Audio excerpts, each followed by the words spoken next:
అందరికీ నమస్కారం. కొత్త అపరాధ పరిశోధన కథలోకి స్వాగతం. ఈ కథ పేరు శిథిల గుహలు. రచన ఎండి చైతన్య గారు.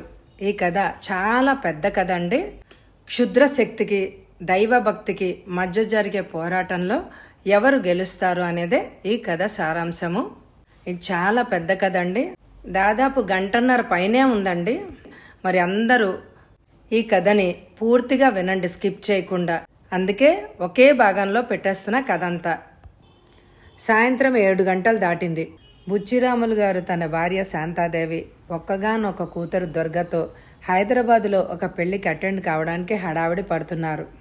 సామాన్లు సర్దుకోవడం పూర్తయింది. డ్రైవర్ గ్యారేజీలోంచి కారు తీసి బయటపెట్టాడు. దుర్గకు చాలా సంతోషంగా ఉంది. హైదరాబాద్ ప్రయాణం అంటే ఆమెకు చాలా ఇష్టం. దుర్గ మనసు ఆనందంతో సముద్ర తరంగాల్లా ఉవ్వెత్తున ఎగిసిపడుతోంది. ఆ ప్రయాణం తన జీవితంలో సముద్రమంత విషాదాన్ని తెచ్చి పెట్టనున్నదని ఆమెకి అప్పుడు తెలియదు. ఆమెకే కాదు, బుచ్చిరాజు గారికి, శాంతాదేవికి కూడా తెలియదు. తెలిస్తే బహుశా వాళ్ళు ఆ ప్రయాణం చేయరు. భవిష్యత్తులో జరిగే కొన్ని విషయాలు మనిషికి ముందే తెలిస్తే ఆ జీవితం నరక సదృశ్యం. అందుకే మనిషికి తన భవిష్యత్తు తెలుసుకునే ఏర్పాటు చేయలేదేమో ఆ భగవంతుడు. దూరదర్శన్లో వయోజన విద్యా కార్యక్రమం ప్రసారమవుతోంది. అప్పుడు సాయంత్రం 7:30 అయింది. దుర్గ టీవీ ఆఫ్ చేసింది. తలుపులు కిటికీలు మూసేసి తాళం వేసి బయటకొచ్చారంతా. కాసేపట్లో ముగ్గురొచ్చి కారులో కూర్చున్నారు. కారు కదిలింది. తెల్లవారుజామున 5:25 అయి ఉంటుంది. 2 గంటలు ప్రయాణం చేస్తే వాళ్ళు తమ గమ్యాన్ని చేరుకోగలుగుతారు. ఊరు దాటి కారు వేగంగా పోతోంది. ఉన్నట్టుండి ఆకాశం మేఘావృతమైంది. ఉరుములు మెరుపులు, అంతా చీకటి. కొండపోతగా వర్షం ప్రారంభమైంది. దుర్గ జీవితం విషాదభరితం కాబోతోందని ప్రకృతి మాతకు ముందే తెలిసినట్టుంది. ఆకాశం జాలితో కన్నీరు కారుస్తోందా? ప్రకృతిలో వచ్చిన అకస్మాత్తు మార్పుకు కారు ప్రయాణం చేస్తున్న బుచ్చిరాములు గారు, అతని కుటుంబ సభ్యులు పెద్దగా కలత చెందినట్లే లేరు. కారులో వర్షపు నీటి బిందువులు కూడా చొరబడే అవకాశం లేదు. కాబట్టి వాళ్ళు సుఖంగా ప్రయాణం చేయగలుగుతున్నారు. కారు అద్దాల మీద 2 వైపర్లు నిర్విరామంగా తిరుగుతూ డ్రైవర్కు దారి చూపిస్తున్నాయి. కారు వేగంగా ప్రయాణిస్తోంది. గంటన్నర ప్రయాణం తర్వాత కారు హైదరాబాద్ సమీపానికి వచ్చింది. అల్లంత దూరాన రేడియో టవర్లకు ఎర్రని లైట్లు వెలుగుతూ ఏ ఆధారం లేకుండా ఆకాశంలో వేలాడుతున్నాయా అన్న అనుభూతిని కలిగిస్తున్నాయి. చీకటి మూలాన స్తంభాలు కనిపించడం లేదు. కనుచూపు మేర లక్షలాది విద్యుత్ దీపాలు దేదీప్యమానంగా వెలుగుతూ కాంతి సముద్రంలాగా వెలిగిపోతోంది ఆ నగరం. ఏ చక్రవర్తో తన లక్షలాది సైనికులతో కాగడాలతో విడిది చేశాడా అన్న అనుభూతి కలుగుతోంది. ఎదురుగా సర్దార్జీ లారీ ఒకటి మృత్యు దేవతలాగా పరిగెడుతూ వస్తోంది. సర్దార్జీ నిద్ర కళ్ళతో డ్రైవ్ చేస్తున్నాడు. కార్ డ్రైవరు చాకచక్యంగా కారును రోడ్డు నుంచి దించి అదే వేగంతో మళ్ళీ రోడ్డెక్కించబోయాడు. రోడ్డు ఎడ్జు ఎత్తుగా ఉండడం మూలాన కారు రోడ్డెక్కే ప్రయత్నంలో 1/2 డజన్ పల్టీలు కొట్టి పక్కనే ఉన్న ఒక గుంటలో పడిపోయింది. కారులో హాహాకారాలు మిన్నుముట్టాయి. డ్రైవర్తో సహా అసిస్టెంట్ ఇంజనీర్ బుచ్చిరాములు, భార్య శాంతాదేవి మృత్యువుతో హోరాహోరీ పోరాడి అక్కడికక్కడే తమ అంతిమ శ్వాసను విడిచారు. దుర్గ గాయాలతో బ్రతికి బయటపడింది. మధ్యాహ్నం 3 గంటలు ఉస్మానియా జనరల్ హాస్పిటల్. ఆ రోజు దుర్గను హాస్పిటల్ నుండి డిశ్చార్జ్ చేశారు. ఆమెను ఇంటికి తీసుకెళ్ళడానికి సురేష్ వచ్చాడు. సురేష్ దుర్గకు స్వయాన మేనమామ. 30 ఏళ్లుంటాయి. చెడు తిరుగుళ్ళు తిరుగుతూ ఉంటాడని టాక్ ఉంది. అబిడ్స్లో పెద్ద ఫర్నిచర్ షాప్కి ఓనర్. అకస్మాత్తుగా డబ్బు గలవాడయ్యాడు. దుర్గకు వైద్యం చేసిన డాక్టర్లు, సపర్యలు చేసిన నర్సులకు కృతజ్ఞతలు చెప్పి ఆమెను తీసుకుని హాస్పిటల్ నుంచి బయటకు వచ్చాడు. వాళ్ల కొరకు కారు సిద్ధంగా ఉంది. డ్రైవర్ డోర్ తెరిచి నిల్చున్నాడు. వెళ్ళి కారులో కూర్చున్నారు వాళ్ళు. కారు ముందుకు సాగింది. కాసేపు నిశ్శబ్దం. అంకుల్, నేను మా ఊరు వెళ్ళిపోతాను. సురేష్ ఆశ్చర్యపోయాడు. మీ ఊరు వెళ్తావా? పెళ్ళేం చేస్తావు? అసలు అక్కడ ఎవరున్నారని దుర్గ దిగులు పడిపోయింది. నిజమే, తనకు ఆ ఊళ్ళో ఎవరూ లేరు. తల్లిదండ్రులు కారు ప్రమాదంలో మరణించారు. బంధువులు కూడా లేరు ఆ ఊళ్ళో. తనేం చేయాలి? ఎలా బ్రతకాలి అన్న ప్రశ్నలు ఆమెను వేధిస్తున్నాయి. దుర్గ 10th క్లాస్లో పాస్ అయినట్టు మొన్ననే రిజల్ట్స్ వచ్చాయి. ఇంటర్లో చేరదామని అనుకుంది. కానీ ఇంతలోనే అనుకోని విధంగా తన కుటుంబం అంతా కారు ప్రమాదంలో పోవడంతో ఆమెకు దిక్కు తోచడం లేదు. అంకుల్, నువ్వన్నట్టు నేను ఆ ఊరికి వెళ్ళి చేసేదేమీ లేదు. నాకు ఇక్కడ ఏదైనా ఉద్యోగం చూసిపెట్టు, అది చేసుకుంటూ కాలం గడుపుతాను అని అంది. నువ్వు ఉద్యోగం చేయాల్సిన అవసరం లేదు. మీ నాన్న తాలూకు provident fund, family benefit fund వగైరాలు 50,000 వరకు వచ్చే అవకాశం ఉంది. నువ్వు మేజర్ అయ్యేంత వరకు నీకు ఫ్యామిలీ పెన్షన్ వస్తుంది. ఇవే కాకుండా 25 లక్షల స్థిరాస్తి కొండంత మామయ్య నీకు అండగా ఉన్నాడు. ఎందుకు నీకు బ్రతుకు భయం? దుర్గ మనసులో ఆశ చిగురు తొడిగింది. నిజానికి తనకు ఈ వివరాలు ఏమీ తెలియవు. తెలిసిన తర్వాత ఏదో మానసిక బలం చేకూరినట్టు అనిపించింది. దుర్గకు లోకజ్ఞానం బొత్తిగా లేదు, పుస్తక పరిజ్ఞానం తప్పించి. ఆ పుస్తకాల వలన ఆమెకు తెలిసింది ఏమిటంటే డబ్బుకు అత్యంత ప్రాముఖ్యత ఉంది అని. అది లేకపోతే మనుగడ చాలా కష్టంతో కూడుకున్న పని అని ఆమె అర్థం చేసుకుంది. కారు వేగంగా వెళ్తోంది. షాపులను, మనుషులను యాంత్రికంగా చూస్తోంది. కానీ ఆమె మనసు తన భవిష్యత్తు ఎలా ఉండబోతోందో అన్న సమస్యకే ఎక్కువ ప్రాధాన్యత ఇస్తోంది. దుర్గ తన భవిష్యత్తును రకరకాలుగా ఊహించుకుంటోంది. కారు బంజారా హిల్స్లోని సురేష్ భవనం ముందు ఆగింది. డ్రైవర్ కారు ఆఫ్ చేసి డోర్ తెరిచి నిలబడ్డాడు. ముందు సురేష్, వెనకాల దుర్గ కారు దిగారు.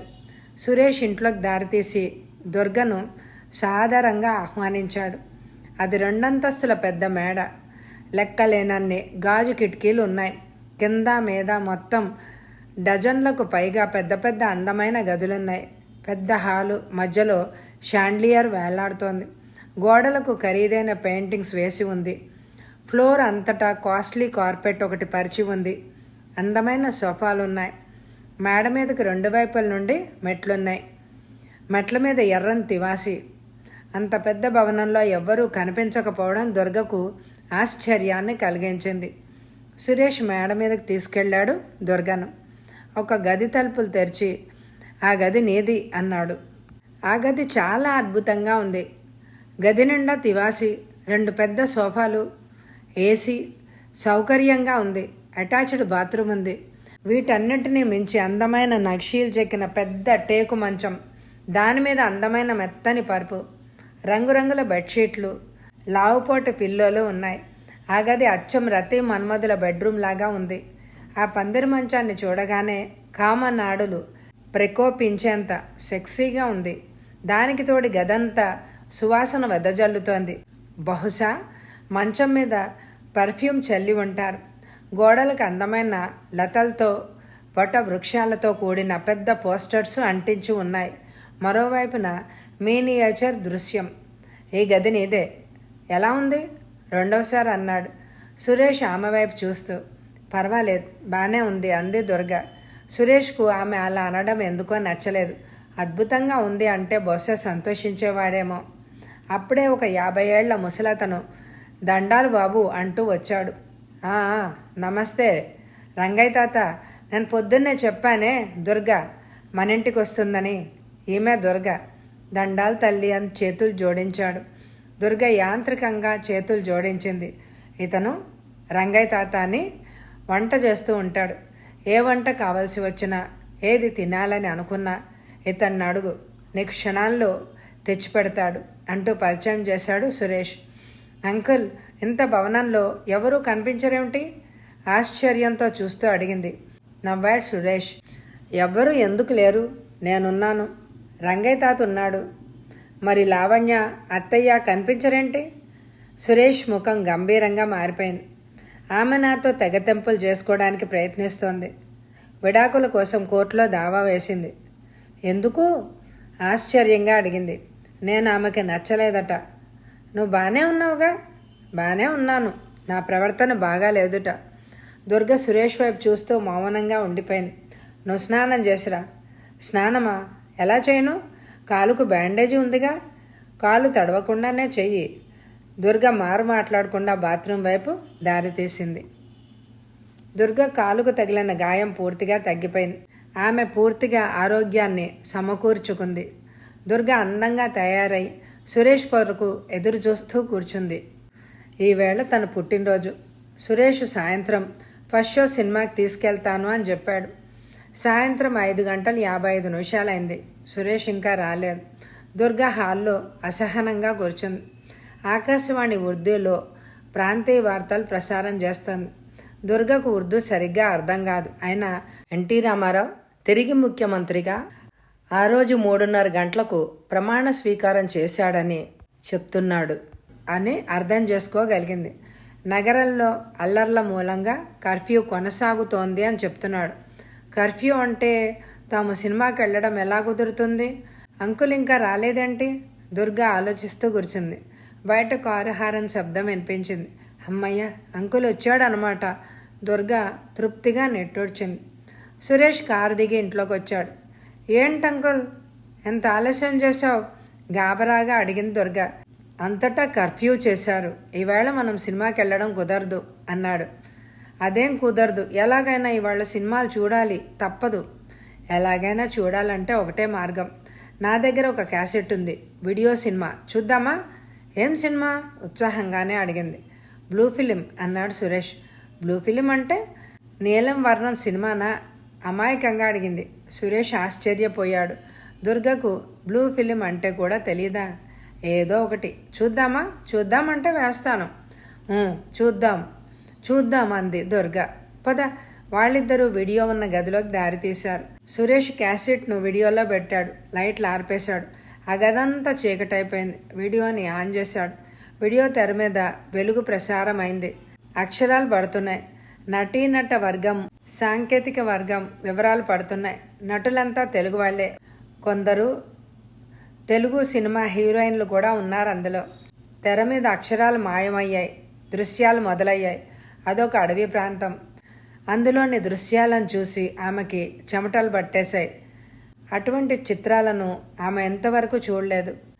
ఇంతలో సురేషు దుర్గ భుజాల మీద చెయ్యేశాడు. దుర్గ ఉలిక్కిపడింది. సురేషు తన చేతులతో ఆమెను కౌగిట్లో బంధించబోయాడు.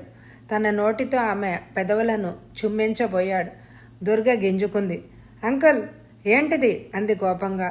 అబ్బే, ఏం లేదు, నాకు కూడా అలా చెయ్యాలనుంది అంతే. అలా చేయడానికేనా నాకు ఈ సినిమా చూపిస్తోంది? కోపంగానే అంది దుర్గ. నో, అలా చెయ్యాలంటే నీకు ఏ సినిమా చూపెట్టాల్సిన అవసరం లేదు. కాకపోతే నిన్ను ముద్దు పెట్టుకోవడానికి సినిమాలోని దృశ్యాలు ప్రేరేపించాయి. అలా అయితే సినిమా ఆఫ్ చేయి అంకుల్, నేను చూడను అంటూ లేచింది దుర్గ. ఆల్ రైట్, అలాగే అంటూ సురేష్ వీడియో స్విచ్ ఆఫ్ చేసి గదిలో లైట్ వేశాడు. అంతవరకు చీకటి రాజ్యమేలుతున్న ఆ గదిలో వెలుగు ఆక్రమించుకుంది. ఉదయం 6 గంటలు. దుర్గ స్నానం చేసి ఆకాశం రంగు లంగా, అదే రంగు బ్లౌజు, ఓణి ధరించింది. పూజ చేసుకుని టేప్ ఆన్ చేసింది. వెంకటేశ్వర సుప్రభాతం వస్తోంది. మృదు మధురంగా ఆ భవనం అంతా వినిపిస్తోంది. పాలవాడు వస్తే పాలు తీసుకుని వంటింట్లోకి నడిచింది. గ్యాస్ స్టవ్ ఆన్ చేసి క్షణాల్లో రుచికరమైన కాఫీ తయారు చేసింది. తను ఒక కప్పులో పోసుకొని తాగి మరో కప్పు సురేష్ కోసం అతని గదిలోకి పట్టుకెళ్ళింది. సురేష్ ఇంకా నిద్రపోతున్నాడు. రాత్రి అతను తాగిన గుర్తుగా విస్కీ బాటిల్స్, జీడిపప్పు ప్లేట్లు అక్కడంతా చిందరవందరగా టీపాయ్ మీద పడున్నాయి. దుర్గ వాటివైపు ఒక్క క్షణం చూసి సురేష్ వైపు దృష్టి మరల్చింది. అంకుల్, అంకుల్ గట్టిగా పిలిచింది. సురేష్ కళ్ళు తెరిచాడు. ఎదురుగా దుర్గ నిల్చునుంది. ఆమె చేతిలో కాఫీ కప్పు. చటుక్కుని లేచి కూర్చున్నాడు. గుడ్ మార్నింగ్ అంకుల్, కాఫీ తాగు అంటూ చేతిలో పెట్టింది. నవ్వుతూ గుడ్ మార్నింగ్ చెప్పి కాఫీ కప్పు అందుకుంటూ చేతి గడియారం చూసుకున్నాడు. 6:30. ఇంకా 6:30ేనా? నేను ఈ సమయంలో మంచి నిద్రలో ఉంటాను. సరిగ్గా 8ంటికి కానీ లేవను అంటూ కాఫీ సేవించాడు. సురేష్ కప్పు పక్కన పెట్టి మళ్ళీ నిద్రకు ఉపక్రమించాడు. కానీ ఎదురుగా దేవతలో ఉన్న దుర్గను చూస్తుంటే అతడికి నిద్ర ఎగిరిపోయింది.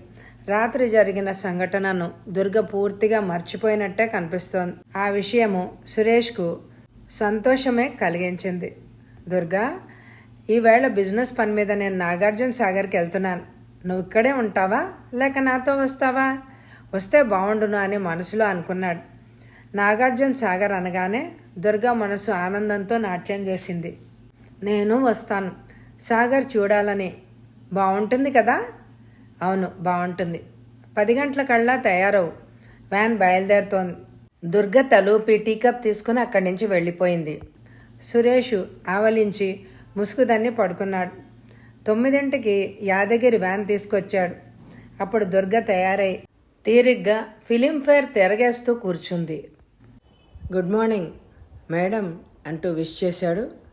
దుర్గ తలెత్తి చూసింది. ఎదురుగా యాదగిరి నవ్వుతూ విష్ చేసింది. యాదగిరి డ్రైవరే కాదు, సురేష్కు ప్రాణమిత్రుడు కూడా. గురువుగారేరే? లోపలున్నాడు. పడగ్గది చూపించింది. ఇంకా నిద్ర లేచారా? లేదా? సాగర్ వెళ్ళాలని చెప్పారు అంటూ బెడ్రూమ్ వైపు దారితీశాడు. సురేష్ ఇంకా నిద్రపోతూ కనిపించాడు. యాదగిరి గట్టిగా పిలిచాడు. సురేష్ ఉలిక్కిపడి లేచాడు. యాదగిరి విష్ చేశారు. ఊరి, నువ్వా? నేనేదో కలగంటున్నాను. ఆ కల్లో ఎవరో నన్ను గురువుగారు గురువుగారు అని పిలుస్తున్నారు. కల చెదిరింది. కలగన్నారా? తెల్లవారుజామున కన్న కళలు నిజమవుతాయి అని అంటారు. ఏంటి గురు ఆ కళ? సురేషు వదనం ఆనందంతో వెలిగిపోయింది. నిజంగానా? మొత్తానికి మంచి కలేంటో తర్వాత చెప్తా గాని అంటూ లేడీలాగా చెంగున్న బెడ్ మీద నుంచి లేచి బాత్రూంలోకి వెళ్ళాడు. యాదగిరి వెళ్ళి దుర్గతో కబుర్లు చెప్తూ కూర్చున్నాడు. 20 నిమిషాల్లో మొత్తం పనంతా ముగించుకొని హాల్లోకి వచ్చాడు సురేష్. రంగయ్య తాత వచ్చి వాళ్లను భోజనానికి పిలిచాడు. వాళ్ళంతా భోజనానికి లేచారు. తను భోంచేశానని చెప్పిన సురేష్ బలవంతాన యాదగిరి మళ్ళీ కూర్చున్నాడు. రంగయ్య తాత చాలా రుచికరమైన వంటలు చేశాడు. కోడి మాంసం, చిప్స్, కోడి రోస్టు, గుమ్మడి వడియాలు, జాంగ్రీ చేశాడు. వంటలు బాగున్నాయని మెచ్చుకొని తిన్నారు అంతా. ఉదయం 8 గంటలు. కావలసిన సామాన్లు సర్దుకొని దుర్గా, సురేష్ వ్యాన్ ఎక్కారు. 1 గంట ప్రాంతంలో సాగర్ చేరింది. రిజర్వాయర్లో సమకూరి ఉన్న అపారమైన జలరాశిని చూసి దుర్గ మనసు ఆనందంతో ఉత్తుంగ తరంగం వలె ఎగిసిపడింది. మానవ మేధస్సుకు ప్రతీకగా నిలిచిన ఆ మిషనరీ డ్యామును చూసి మానవ దేవాలయం అనే నెహ్రూ అన్న మాటలు గుర్తొచ్చాయి. ఆంధ్ర, తెలంగాణలలో ఎన్నో ప్రాంతాలని సస్యశ్యామలం చేస్తోంది ఆ డ్యామ్. పొలాలన్నీ హలాలు దున్ని ఇలా తలాలు హేమం పండగ, జగమంతా సౌఖ్యం నిండగా. చటుక్కున మహాకవి గేయం గుర్తొచ్చింది ఆమెకు. అవును, భారతదేశం అంతటా ఇలాంటి దేవాలయాలను విరివిగా నిర్మిస్తే ఆయన ప్రతిజ్ఞ నెరవేరి నిత్యమంగళంగానే ఉంటుంది అనుకుంది ఆమె. విజయ్ విహార్ గెస్ట్ హౌస్లో 2 రూములు బుక్ చేశారు. గెస్ట్ హౌస్ గదులు బాగా నచ్చాయి దుర్గకు. గదిలో కూర్చుని నది సౌందర్యాన్ని ఆస్వాదించవచ్చు. అపారమైన ఆ జలరాశి మధ్యలో పెద్ద పెద్ద పర్వతాలు పూర్తిగా ములగక తాము మానవ జాతి అభ్యుదయానికి త్యాగాన్ని చేస్తున్నామన్నట్టు కొద్దిగా తలలు పైకెత్తి చూస్తున్నాయి. అక్కడక్కడ చిన్న చిన్న బుట్ట పడవల్లో నీళ్లల్లో ఉన్న కొండల్లోకి వెళ్ళి ఏవేవో సరుకులు తెచ్చుకుంటున్నారు. కవిత్వం, శిల్పంలో, పురుగులో, పుష్పంలో, మెరుపులో, మేఘంలో, మనిషిలో సౌందర్యం ఆరాధించే దుర్గకు కృష్ణవేణిని చూస్తుంటే దివ్యానుభవం కలుగుతోంది. పొడవాటి గాజు అద్దాల్లోంచి తదేకంగా నదిలోకి చూస్తున్న దుర్గను సమీపించి, ఏంటి చాలాసేపటి నుంచి చూస్తున్నావు అన్నాడు సురేష్. దుర్గ ఉలిక్కిపడి చూసి, అంకుల్, ఇక్కడి నుంచి నదిని చూస్తుంటే అబ్బా ఎంత సౌందర్యంగా ఉందో కదా. అంత జలరాశిలోనూ అలలు లేకుండా ప్రశాంతంగా తపస్సు చేసుకుంటున్న మౌన మునిలాగా యోగంలో ఉన్నది. అందులో అక్కడ బుట్ట పడవలు, చుట్టూ పహారాగాస్తున్న సైనికుల్లాగా కొండలు. ఎంత మనోహరంగా ఉంది కదా అన్నది పరవశించిపోతూ. సురేష్ ఆమె వైపు జాలిగా చూసి, నాకు మామూలుగానే ఉంది, ఇందులో గొప్పే ఉంది అన్నాడు చప్పరిస్తూ. దుర్గ అతని వైపు చిత్రంగా చూసింది. తనలో సౌందర్యం లేనప్పుడు సౌందర్యం కోసం ప్రపంచమంతా వెతికినా ఎక్కడా కనపడదట. బహుశా ఇలాంటి వ్యక్తికి అయి ఉండొచ్చు అని అనుకుంది. దుర్గ అక్కడి నుంచి లేచి సోఫా దగ్గర కూర్చుంది. సాగర్ అంతా ఎప్పుడు చూద్దాం అంకుల్ అని అడిగింది. ఈవేళ కుదరదులే, రేపు చూద్దాం అన్నాడు ఏదో ఆలోచిస్తూ. ఎంతలో Yadagiri AP travels and tourism department క్యాంటీన్లోంచి భోజనం తెప్పించాడు. బాయ్ వచ్చి చిన్న ప్లేట్లలో 3 భోజనాలు తెచ్చిపెట్టాడు. భోజనం పర్లేదు, బాగానే ఉంది. ముగ్గురు ఆత్రంగా తిన్నారు. అప్పటికే భోజనం సమయం దాటి 1 గంట అయింది. భోజనాలు అయ్యాక త్వరగా సురేష్ బట్టలు మార్చుకుని, దుర్గా, నువ్వేదైనా చదువుకుంటూ కాలక్షేపం చేయి, నేను మళ్ళీ సాయంత్రం 6 గంటలకు వస్తాను. ఒరే యాది, నన్ను పైలాన్ దగ్గర వదిలిపెట్టు, తిరిగి నువ్వు విజయ విహార్కి వచ్చేయి, నేను సాయంత్రం ఏ ఆటోలోనో వచ్చేస్తానులే అన్నాడు. ఇద్దరూ గబగబా రూమ్లోంచి బయటకు వచ్చేశారు. సురేష్ మాటిమాటికి గడియారం చూసుకోవడం కొంత ఆశ్చర్యాన్ని కలిగించింది యాదగిరికి. వ్యాన్ కదిలింది. హిల్ కాలనీ మీదుగా పైలాన్ స్తంభం దగ్గరకు వ్యాన్ను తీసుకెళ్ళి సురేష్ని వదిలేశాడు. ఏదైనా వ్యాపారం పని మీద ఊరు వెళ్తే వాళ్ళిద్దరూ కలిసే వెళ్తారు. కానీ ఇప్పుడు అలా కాకుండా అతను ఒక్కడే వెళ్ళడం యాదగిరికి ఆశ్చర్యాన్ని కలిగించింది. వ్యాపారం పని మీద వెళ్ళడం లేదని అతను అర్థం చేసుకున్నాడు. అతను డ్యామ్ దగ్గర ఒక రిక్షా బేరం కుదుర్చుకుని రైట్ బ్యాంక్ వైపు వెళ్ళాడు. సురేష్ అటువైపు ఎందుకు వెళ్ళాడో అర్థం కాలేదు. రైట్ బ్యాంకులో అతడికి కావాల్సింది ఏముంది? కొత్తగా ఒక బ్రోతల్ హౌస్ తెరిచారు అని తెలిసింది. కానీ పెళ్ళైన తర్వాత కంపెనీ అమ్మాయిల వెంట తిరిగిన సంఘటనలు ఏమీ లేవు. మరైతే ఎందుకు వెళ్ళినట్టు? యాదగిరికి అతని ప్రవర్తన అర్థం కాని ప్రశ్నగా మిగిలిపోయింది. అతని కారు తిరిగి విజయ్ విహార్ వైపు దూసుకుపోయింది. 7:30 దాటింది. దుర్గ కిటికీలోంచి కృష్ణవేణిని చూస్తూ తిలక్గారి అమృతం కురిసిన రాత్రి చదువుతూ కూర్చుంది. సురేష్ గదిలోకి వచ్చి, సారీ దుర్గా, లేట్ అయింది, బోర్ ఫీల్ అవుతున్నావా అని అడిగాడు ఆప్యాయంగా. అబ్బే లేదు అంకుల్, నాకు ఈ ఏకాంతం చాలా బాగుంది. That's good. నాకు కావాల్సింది నువ్వు ఆనందంగా ఉండడమే. మనం భోంచేద్దామా అంటూ పుస్తకం మూసేసింది. సురేష్ ఇంటర్కమ్లో రూమ్ నంబర్కు మీల్స్ తీసుకురమ్మని చెప్పి నైట్ డ్రెస్ వేసుకున్నాడు. క్షణాల్లో నాన్ వెజిటేరియన్ భోజనం వచ్చింది. కబుర్లు చెప్పుకుంటూ ఇద్దరూ భోంచేశారు. సురేష్ భోజనం తర్వాత బెడ్ మీద వాలిపోయాడు. విశాలమైన గదిలో డబుల్ కాట్స్ ఉన్నాయి. దుర్గ తన బెడ్ను దూరంగా లాక్కుని పడుకుంది. ఏంటి, అప్పుడే నిద్రపోతున్నావా అన్నాడు తల తిప్పి అటువైపు చూస్తూ సురేష్. లేదు, ఊరికే పడుకున్నాను. సురేష్ లేచి కిటికీ అద్దాల దగ్గరికి వెళ్ళాడు. ఆకాశంలోని వేల చుక్కలన్నీ నేలకు దిగివచ్చాయా అన్నట్టు లెక్కలేనన్ని దీపాలతో వెలుగుతున్న నగరం కనిపిస్తోంది. దివ్టీలు పట్టుకొని పహారా గాస్తున్న సైనికుల్లాగా 2 కిలోమీటర్ల వరకు డ్యాముకి ఇరువైపులా లైట్లు దేదీప్యమానంగా వెలుగుతున్నాయి. ఈ దృశ్యము దుర్గకు మరీ బాగుందని అనిపించింది. ఆమెను పిలిచాడు. దుర్గ అంతవరకు అటువైపే చూడనే లేదు. అతను నిల్చున్న చోటుకొచ్చింది. సురేష్ డ్యామ్ మీద దృశ్యాన్ని చూపించాడు. అదో కొత్త లోకంలాగా స్ఫురించింది. చిత్రంగా కనిపించింది ఆమెకు. ఆ దృశ్యం ఆమె గుండెల్లో, ఆ కొండల్లో ఆనందపు తటిల్లతలాగా, ఆమె నయనాల అంచుల్లో ఆనందపు ఉప్పెన. కానీ ఆమె అవేవి వ్యక్తం చేయలేకపోయింది. ఉత్తుంగ తరంగాల్లా ఎగిసిపడిన కృష్ణవేణికి ఆనకట్ట వేసి ఆపేసిన గంభీరంగా మార్చి ఆమె ఆనందాన్నంతా ఫ్రీగా వ్యక్తం చేయలేకపోయింది. అంకులేంటి ఉత్త జడ పదార్థం, ఎంత అందమైన దృశ్యాలను చూసి కూడా కామెంట్ చేయడం లేదు అని అనుకుంది మనసులో. ఆమె అనీజీ ఫీల్ అవ్వడం సురేష్ గమనించాడు.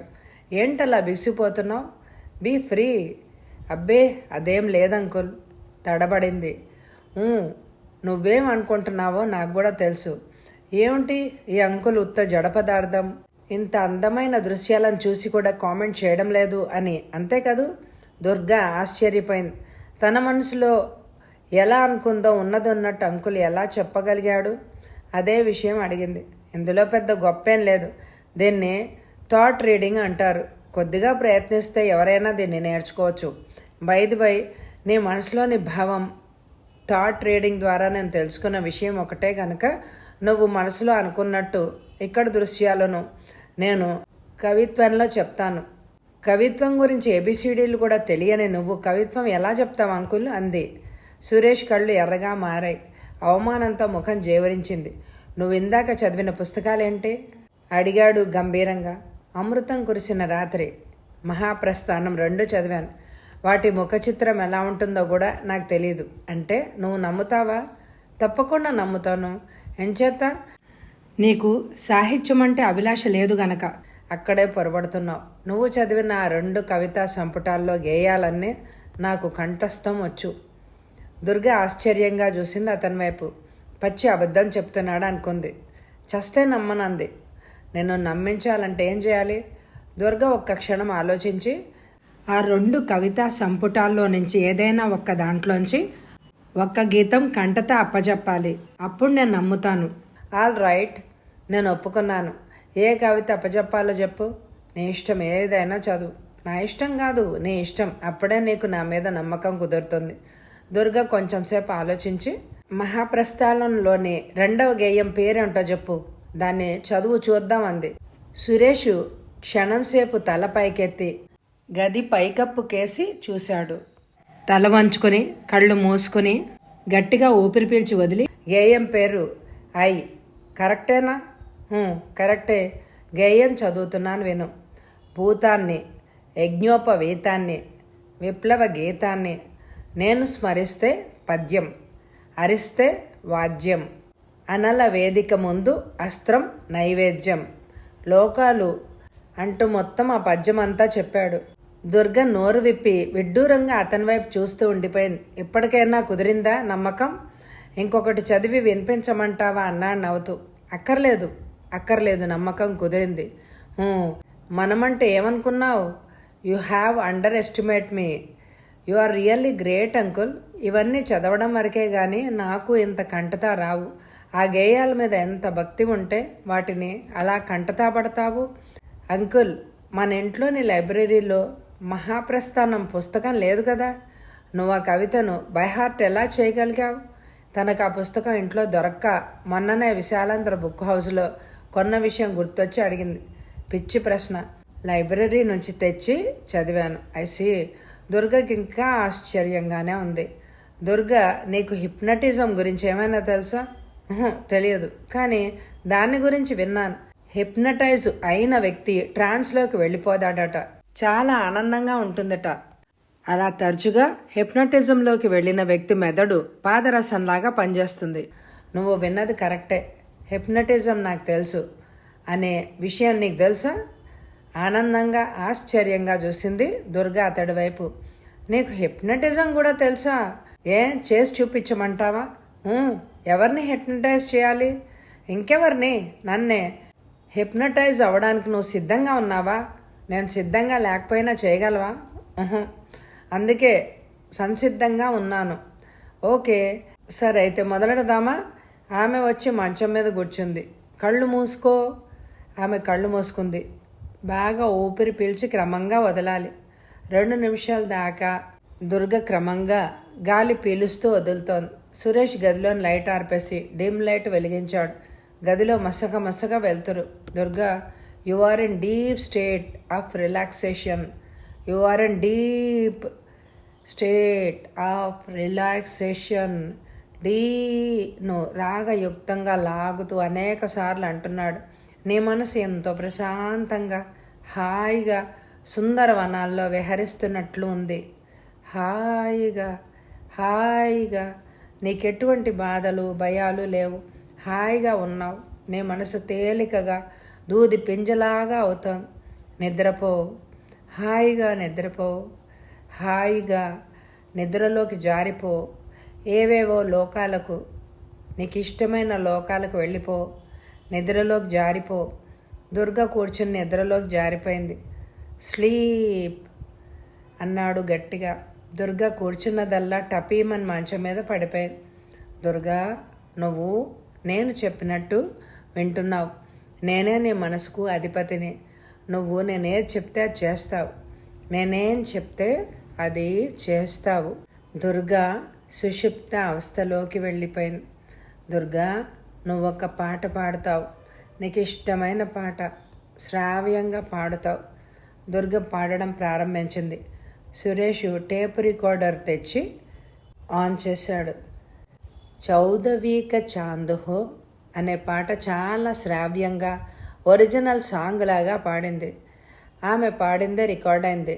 సురేష్ ఆమెను ఒక ప్రశ్న అడిగాడు. దుర్గా, నీకు తెలుగులో అభిమాన నటుడు ఎవరు? ఎన్టీ రామారావు. తడుముకోకుండా చెప్పింది.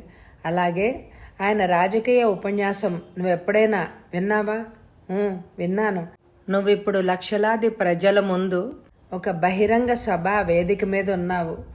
నువ్వు ఆయనలాగే మాట్లాడు, అనర్గళంగా ఎన్టీ రామారావు లాగా ఉపన్యాసం ఇస్తావు. స్టార్ట్ చేయి. దుర్గ మంచం నుంచి లేచి నిలబడింది. తన ఎదురుగా ఉన్న 2 మైకులను 2 చేతులతో పట్టుకుని జనాన్నంతా ఒక్కసారి తేరిపారా చూసి, ఆకాశం దద్దరిల్లిందా, నేల ఈనిందా, సముద్రం ఉప్పొంగిందా, ఏమిటి జన చైతన్యం, ఏమిటి ఉత్తుంగ తరంగం, ఏమిటి అభిమాన వెల్లువ అంటూ దుర్గ ప్రసంగం నయగారా జలపాతంలాగా కొనసాగుతోంది. మాడ్యులేషన్ మొత్తం రామారావును పోలి ఉండడం సురేష్ కూడా ఆశ్చర్యం వేసింది.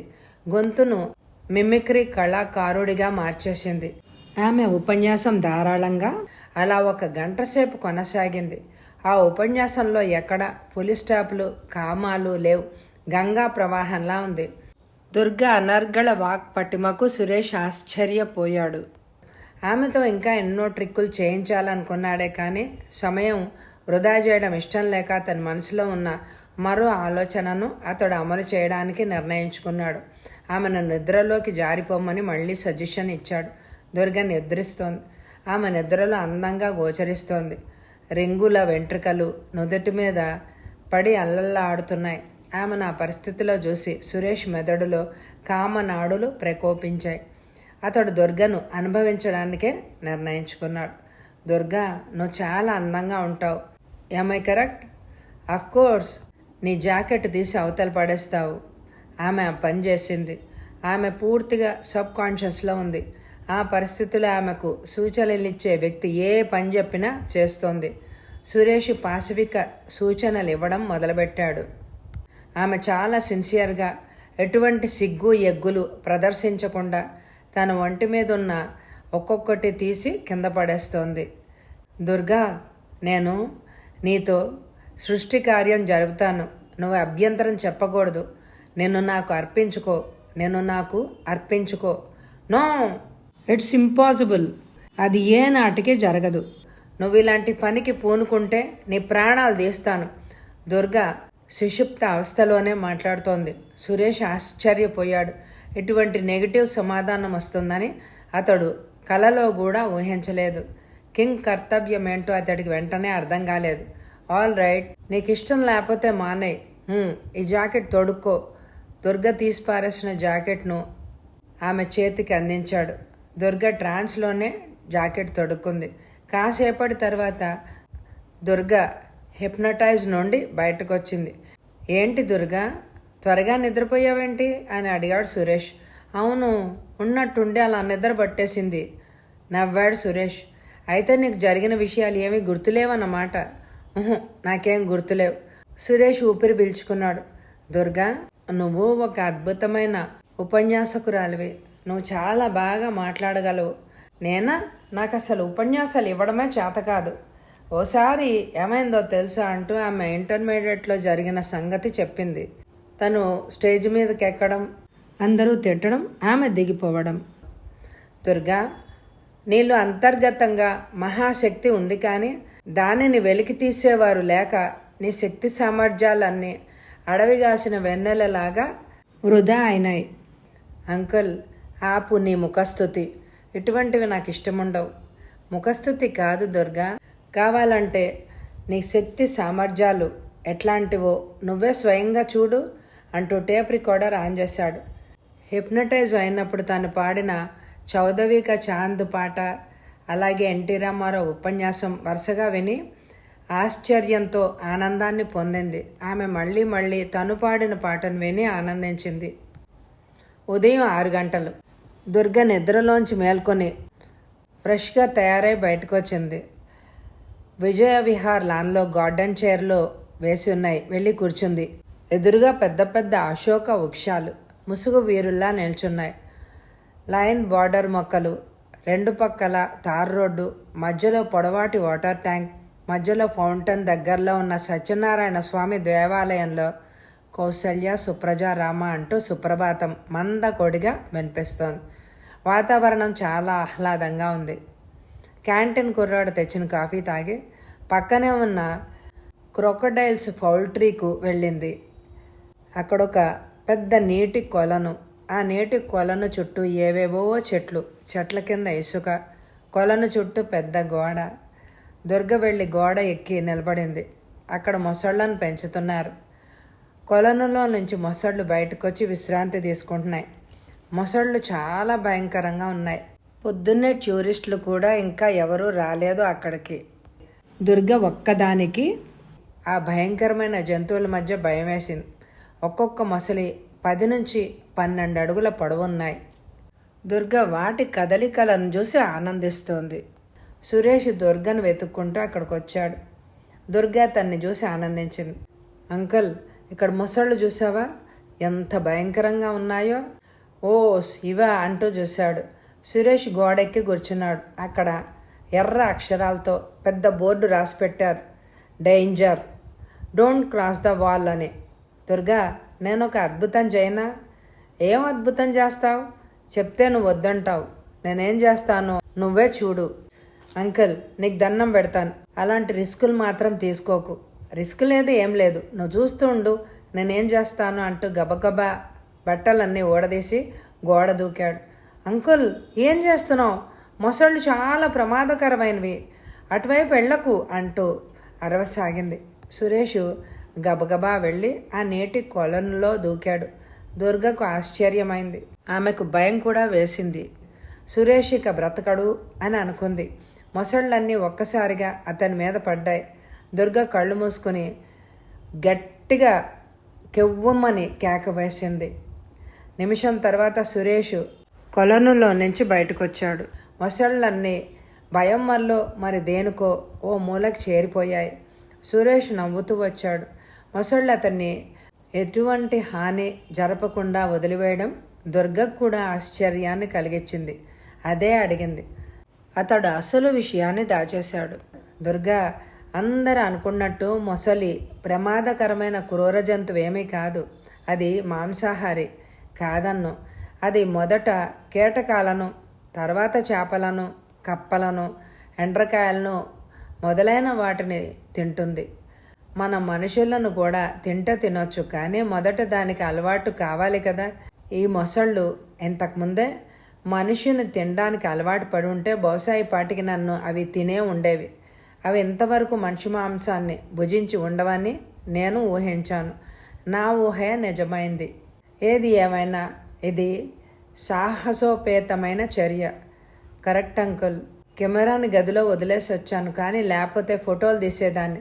నీ మొహం కాదు, భయంతో కళ్ళు మూసుకున్న దానివి, కేకలు పెట్టిన దానివి, నువ్వు ఫోటోలు తీస్తావా? నవ్వుకున్నారు ఇద్దరు. తర్వాత పక్కనే ఉన్న లేళ్ల పార్కుకి దారి తీశారు. అక్కడ లేళ్లను చూసి తిరిగి విజయ విహార్కు దారి తీశారు.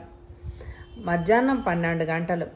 యాదగిరి, సురేష్, దుర్గ వ్యాన్లో రైట్ బ్యాంకుకు బయలుదేరారు.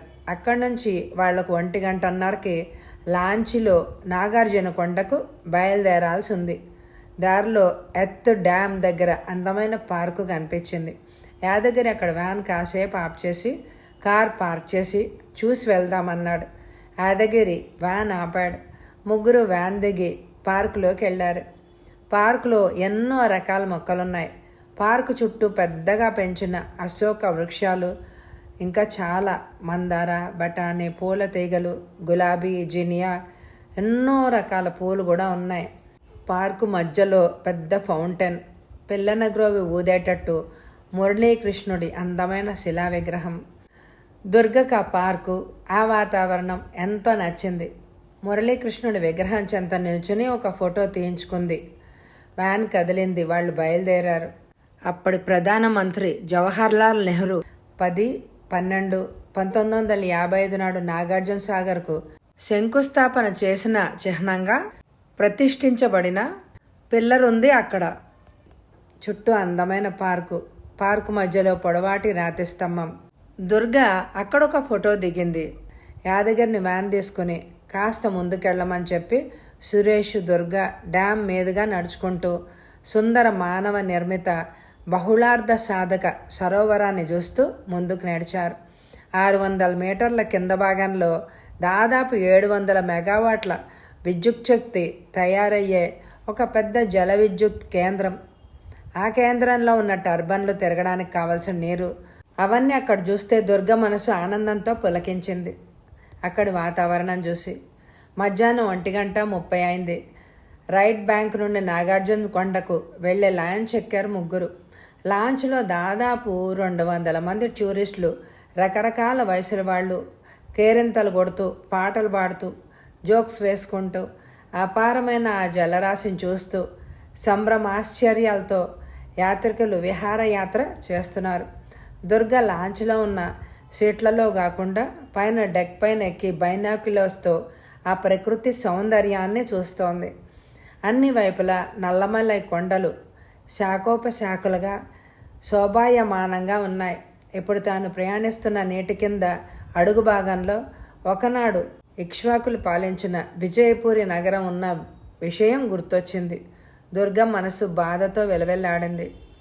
చాలా కాలం వరకు ఈ లోయలో పురావస్తు సంపద ఉన్న విషయం ఎవరికీ తెలియదు.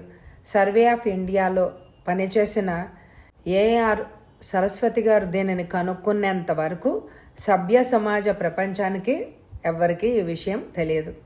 ఇక్కడ జరిపిన త్రవ్వకాల్లో బుద్ధుని విగ్రహాలు, ఇతర అనేక గుర్తులు, సున్నపరాయి చెక్కడాలు దొరికాయి.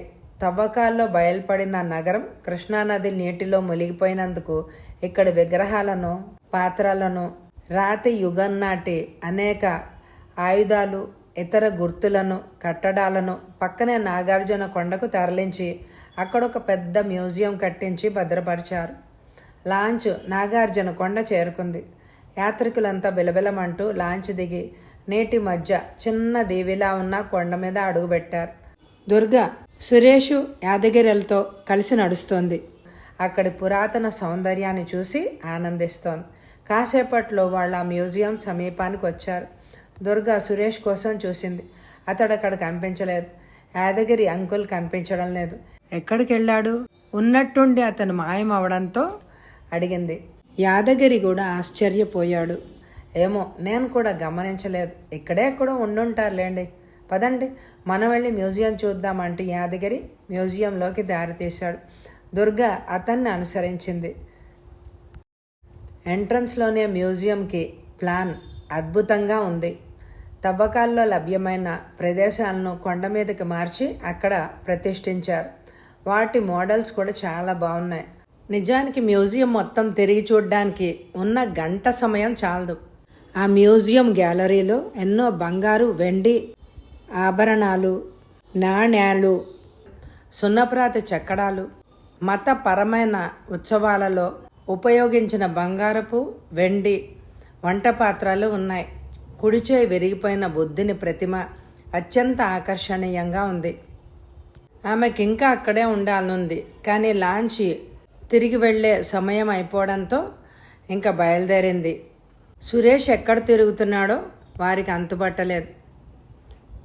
దుర్గ కృష్ణవేణిని చూస్తూ చాలాసేపు గడిపి రాత్రి నిద్రకు ఉపక్రమించింది. నిద్ర కానీ మెలకు కానీ సుషుప్త అవస్థలో దుర్గ ఒక విచిత్రమైన స్థితిని ఎదుర్కొంది. కొంతమంది స్త్రీ పురుషులు వచ్చి తనని నానా అల్లరి పెట్టారు. వాళ్ళు స్త్రీ పురుషుల ఆకారంలో ఉన్న ప్రేతాత్మలు. ఆ ప్రేతాత్మలన్నీ సూక్ష్మ ఆకారాల్లో ఉన్నాయి.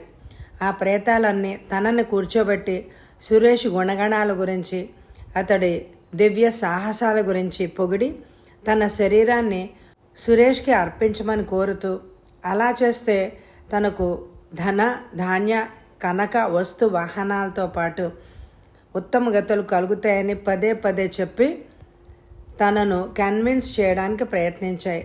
దుర్గ సుషుప్త అవస్థలోనే అలా చేయడానికి నిరాకరించింది. ప్రేతాత్మలకు కోపం వచ్చింది. ఒక ప్రేతాత్మ కొరడా తీసుకొని కొట్టడానికి ఉద్యుక్తురాలైంది. మరొకటి భయంకర ఆకారం దాల్చి తనను భయపెట్టడానికి ఉపక్రమించింది. ఇంకొకటి తనను వివస్త్రను చేయాలని చూసింది. అంతే, దుర్గ నోట్లోంచి భగవద్గీతలోని శ్లోకాలు గంగా ఝరిలాగా బయటకొచ్చాయి. మధుర శబ్దం తరంగాలతో ఆ గదంతా నిండిపోయింది. ఆ శబ్దాలు పిశాచాలకి కర్ణ కఠోరంగా తోచాయి. అంతే, ప్రేతాత్మలన్నీ తుపాకీ శబ్దం విన్న కొంగల్లాగా చల్లా చెదురు అయిపోయాయి. ఆ తర్వాత దుర్గకి సుఖ నిద్ర పట్టింది. ఉదయం 9 గంటలు. సాయంత్రం వస్తానని దుర్గకు చెప్పి ఆ రోజు కూడా నాగార్జున కొండకు లాంచ్లో బయలుదేరాడు. సాధారణంగా నాగార్జున కొండకు వెళ్లే వాళ్ళంతా కొండ మీద ఉన్న మ్యూజియంని చూడటానికి వెళ్తారు. కానీ సురేష్ మ్యూజియంని చూడటానికి వెళ్ళడం లేదు. అతను ఒక అత్యంత రహస్య ప్రదేశానికి వెళ్తున్నాడు. ఆ ప్రదేశం మ్యూజియానికి దాదాపు 2 కిలోమీటర్ల దూరంలో ఉంది. అక్కడ ఒక బండరాతి గుహ ఉంది. ఆ గుహలో సాయినాథు, అతని సేవకురాలు గంగావతి ఇద్దరు ఉంటారు. ఆ గుహలో నిలవెత్తు దేవి విగ్రహం ఉంది. వాళ్ళిద్దరూ మంత్రోపాసకులు. తంత్ర విజ్ఞానాన్ని వాళ్ళు కాచి వడబోశారు. ఆ గుహలో తంత్రానికి కావలసిన మూలికలు, మాలికలు, హోమ ద్రవ్యాలు, తర్పణ వస్తువులు ఎన్నో ఉన్నాయి. వారికి కావలసిన మూలికలు ఆ కొండ మీద విశేషంగా లభ్యమవుతాయి. అందుకే వాళ్ళు ఆ కొండను కేంద్రంగా చేసుకున్నారు. దివ్య దృష్టి, కర్ణ పిశాచి, ఉచ్చిష్ట గణపతి, చేతబడి మొదలైన విద్యలన్నీ వీరికి కరతలామాలకం. భౌతికమైన అవయవాలతో చూడలేని విషయాలను సాయినాథ్ చూడగలుగుతాడు. ప్రపంచంలో ఎవరు ఎక్కడ ఏం మాట్లాడుకుంటున్నారో అతను కావాలనుకుంటే కర్ణ పిశాచి ద్వారా వినగలడు. జూదంలో, వివాదంలో, యుద్ధంలో మొదలైన చోట్ల తేలిగ్గా గెలుపొందుటకు అతడి దగ్గర విద్యలున్నాయి. మానవుని తుదముట్టించాలన్నా అతనికి తృణప్రాయం. ఆ విద్యలన్నీ నేర్చుకొని గొప్పవాణ్ణి కావాలనే ఉత్సుకత సురేష్కుంది. ఇప్పటికే అతను కొన్ని చిన్న చిన్న విద్యలు నేర్చుకోగలిగాడు. ఉదయం 11 గంటలకు ఎండ మండిపోతోంది. సురేషు తుప్పల్లోంచి, రాళ్లలోంచి, ఎగుడు దిగుడు దారుల్లోంచి దీక్షగా నడుస్తున్నాడు. కాదు, దాదాపు పరిగెడుతున్నాడు. సాధారణంగా మానవులు ఎవరూ రారు అటువైపు. దారిలో చిన్న చిన్న రాతి గుహలు, ఏవో గుళ్ళు శిథిలావస్థలో ఉన్నాయి. పరిశోధన నిమిత్తం చేసిన త్రవ్వకాలు, బౌద్ధ చైతన్య గృహ మండపాలు, రీకన్స్ట్రక్టెడ్ మాన్యుమెంట్స్. 20 నిమిషాల్లో అతను సాయినాథ్ గుహను చేరుకోగలిగాడు. అప్పుడు సాయినాథ్, గంగావతి ఇద్దరు హోమం చేస్తున్నారు. సురేష్ పూర్తిగా ఎండలో రావడం వల్ల పూర్తిగా తడిసిపోయాడు. ఆ గుహలో ఎంత చల్లగా ఉందంటే ఎయిర్ కండిషన్ గది కూడా ఎందుకు పనికిరాదు. కృష్ణవేణి తరంగాల చల్లటి గాలి అలలు అలలుగా సరాసరి ఆ గుహలోకే వేస్తోంది. సురేష్కి ప్రాణం లేచి వచ్చినట్టుంది. అక్కడ సింహాసనంలో ఉన్న ఒక గద్దె మీద ఆసీనుడు అయ్యాడు. హోమం ముగించుకొని సాయినాథ్, గంగావతులు లేచి నిలబడ్డారు. సురేష్ వెళ్ళి సాష్టాంగ నమస్కారం చేశాడు. సాయినాథ్ సకల విద్యా ప్రాప్తిరస్తు అంటూ దీవించాడు. సురేష్ లేచి నిలబడ్డాడు. అంతా వెళ్ళి పులి చర్మాలపై కూర్చున్నారు. సాయినాథ్ మళ్ళీ జానంలోకి వెళ్ళాడు. ఆ తర్వాత కానీ అతను అన్ని విషయాలు మాట్లాడు. సురేష్కి సాయినాథ్తో పరిచయం, ఆ తర్వాత తన కోరికలు వెల్లడించడం మొదలైన విషయాలు గుర్తొచ్చాయి. సురేష్ గ్రాడ్యుయేషన్ పూర్తయిన తర్వాత ఉద్యోగం కోసం తిరుగుతున్న రోజుల్లో స్నేహితులతో కలిసి నాగార్జున సాగర్ చూడడానికి వచ్చాడు. మొదటి నుంచే సురేష్కి పరిశోధన అంటే చాలా ఆసక్తి. ఆ రోజు స్నేహితులంతా కలిసి నాగార్జున కొండకు వచ్చారు. స్నేహితులంతా మ్యూజియం చూస్తూ ఉంటే అది తర్వాత చూడొచ్చని అడవిలోకి బయలుదేరాడు. కొండల మీద మునులు, సిద్ధులు ఉంటారని అతనికి గట్టి నమ్మకం. వాళ్ల అనుగ్రహం పొంది తాను కూడా గొప్పవాడు కావాలని అతడి ఆశ. అందుకే అలా ముళ్లలోంచి, కంపల్లోంచి, డొంకల్లోంచి గమ్యం లేని ప్రయాణాన్ని కొనసాగించాడు. చాలా దూరం వెళ్ళాడు. అతడికి మానవ మాతృలెవ్వరూ కనిపించలేదు. కానీ ఒక పులి గాండ్రింపు కర్ణ కఠోరంగా వినిపించింది. భయంగా చుట్టూ చూశాడు. ఇక్కడ పులులు కూడా ఉన్నాయా అని ఆశ్చర్యపోయాడు. తనకు 200 గజాల దూరంలో 6 అడుగుల పొడుగున్న పులి కళ్ళు మెటకరిస్తూ తన వైపే వస్తోంది. సురేష్ తన ప్రాణాలు పోయాయి అని నిర్ణయించుకున్నాడు. చనిపోయే ముందు ఆ పులితో పోరాడి చావాలి అని నిర్ణయించుకున్నాడు. అంతే, అతడికి ఎక్కడలేని ధైర్యం వచ్చేసింది. జేబులో ఉన్న ఒకే ఒక ఆయుధం బటన్ చాకు తెరిచి చేతిలో పట్టుకున్నాడు. పులి పరిగెడుతూ తన వైపే వచ్చేసింది. సురేష్ అకస్మాత్తుగా సింహనాదం చేశాడు. ఆ నాదానికి పులి తత్తరపడి చెంగున ఎగిరి కంగారుగా అతని మీదకి దూకింది. ఆ దూకుడులో అది చంపాలని దూకలేదు. ఆ వేటలో పరిపూర్ణత్వం లేదు. ఆ పులి కేవలం యాంత్రికంగా దూకినట్టే దూకింది. ఆ అవకాశాన్ని అతను బాగా ఉపయోగించుకున్నాడు. చటుక్కని కూర్చుని బాగా వాడిగా ఉన్న బటన్ చాకుని పులి కడుపులోకి దించేశాడు. పులి పంజా దెబ్బ తగలకుండా తప్పించుకోగలిగాడు. పులి భయంకరంగా గర్జిస్తూ కింద పడిపోయింది. మళ్ళీ లేవడానికి ప్రయత్నించింది. పులికి అటువంటి అవకాశం ఇవ్వకుండా దాని మీదే కూర్చుని లెక్కలేనన్ని కత్తిపోట్లు వేసి గాయం చేశాడు. పులి కిక్కురు మనకుండా చచ్చిపడిపోయింది. బ్రతుకు జీవుడా అనుకుంటూ అక్కడి నుండి దారి మార్చి దక్షిణం వైపు నడక ప్రారంభించాడు. అలా కొంత దూరం నడిచిన తర్వాత ఒక పెద్ద మర్రి చెట్టు ఎదురైంది. ఆ చెట్టు కింద చక్కని నీడుంది. చల్లగా హాయిగా ఉంది. అక్కడ కాసేపు విశ్రాంతి తీసుకుని తిరిగి వెళ్ళిపోవడానికి నిర్ణయించుకున్నాడు. అలా నడుము వాల్చాడో లేదో ఎక్కడి నుంచో సన్నగా నవ్వు వినిపించింది. సురేష్ చటుక్కని లేచి కూర్చున్నాడు. మళ్ళీ శ్రద్ధగా విన్నాడు. ఎవరో స్త్రీ సన్నగా నవ్వుతోంది. అంతా తిరిగి చూశాడు. ఆ స్త్రీ ఎక్కడా కనిపించలేదు. ఈసారి నవ్వు పెద్దగా వినిపించింది. శబ్దం చెట్టుపై నుండి వస్తోందా అని సురేష్ తలెత్తి చూశాడు. ఒక అందమైన అప్సరో శిరోమణి కాళ్ళు ఊపుతూ తన వైపే చూస్తూ నవ్వుతోంది. ఆమె దుస్తులు ఈ కాలానికి చెందినట్లుగా లేవు. ఇక్ష్వాకుల కాలానికి చెందినట్లుగా ఉన్నాయి. మ్యూజియంలో చూసిన మైథున ఫిగర్లోని అమ్మాయిలాగా అందంగా ఉంది. ఎవరు నువ్వు? ప్రశ్నించాడు సురేష్. దాదాపు 4 మీటర్ల ఎత్తు నుండి చటుక్కున దూకింది ఆ అమ్మాయి. నా పేరు మైథున అన్నది. సురేషు ఆశ్చర్యపోయాడు. ఇందాక అదే పేరును తను తలుచుకున్నాడు. మైథున గారు, మీరు ఇక్కడ ఉండడానికి కారణం ఏంటి? ఈ వేషం ఏంటి? గ్రాంధిక ధోరణిలోనే అడిగాడు. మేముండేది ఇక్కడే. కానీ సురేష్ గారు, మీరు చాలా దూరం నుండి శ్రమపడి వస్తున్నారు. సురేష్ విభ్రాంతి చెందాడు. నా పేరు ఈవిడికెలా తెలుసు? అదే అడిగాడు. నవ్విందామె. ముత్యాలు రాల్తాయా అనిపించింది. ఇంకా చెప్పాలా? మీది హైదరాబాద్. మీరు BA ఉద్యోగం లేదు. అశోక్, వినయ్, కృష్ణ, రాఘవులు మ్యూజియం చూస్తున్నారు. వాళ్ళు మీ వెంట వచ్చారు. వాళ్ళను వదిలి మీరు ఇటు వచ్చారు. అంతే. సురేష్ ఆవిడ కాళ్ల మీద సాష్టాంగ పడిపోయాడు. అరెరే, ఏమిటిది? లేవండి, లేవండి అంది. సురేష్ లేచి నిలబడ్డాడు. మైథున గారు, నా గురించి మీకు ఇన్ని విషయాలు ఎలా తెలిసాయంటే, నేను ఎందుకు ఇలా పిచ్చివాళ్లాగా ఈ రాళ్లలో రప్పల్లో తిరుగుతున్నానో మీకు బాగా తెలిసే ఉండాలే. దయచేసి ఈ దీనుణ్ణి ఏ మంత్రోపాసకుడి దగ్గరకో తీసుకెళ్తే మీ రుణం తప్పక తీర్చుకుంటాను. రుణాలు ఏమీ తీర్చుకోనక్కర్లేదు. మీరు మా గురువు గారికి బాగా నచ్చారు. మీ ధైర్య సాహసాలు కూడా ఆయనకి బాగా నచ్చాయి. ఆయన పంపించిన మాయా పులిని మీరు అవలీలగా చంపేయగలిగారు. పదండి, మనం అటే వెళ్దాం అంటూ దారి తీసింది. సురేష్ ఆమెను వెంబడించాడు. ఓ పావుగంటలో వాళ్ళు గుహను చేరుకోగలిగారు. అక్కడ సురేష్కు సాయినాథ్ దర్శనమిచ్చాడు. సాయినాథ్ 6 అడుగుల పొడుగున్నాడు. పచ్చని దేహఛాయ, వయసు 40 సంవత్సరాలుంటాయి. జానెడు కన్నా ఎక్కువ పెరిగిన గడ్డం, తల వెంట్రుకలు కూడా బాగా పెరుగున్నాయి. అతడి ముఖంలో ఏదో తేజస్సు. అతని గుహ వెనక కొన్ని విశ్రాంతి గదులు కూడా ఉన్నాయి. అతని శిష్యులు, శిష్యురాళ్ళు ఉత్తర భారతదేశం నుంచి కూడా వచ్చిపోతూ ఉంటారు. ఈ వచ్చేవారి కోసం ఆ విశ్రాంతి గదులు. సాయినాథ్ సురేష్తో ఒక చిన్నపాటి ఇంటర్వ్యూ తీసుకున్నాడు. నాయనా, నువ్వు ఏ కార్యం కోరి ఇక్కడికి వచ్చావు? విపులంగా చెప్పు. ధైర్య సాహసాలు కలిగిన నీ వంటి శిష్యుణ్ణి కలిగి ఉండడం నాకు కూడా ఎంతో గర్వకారణంగా ఉంది.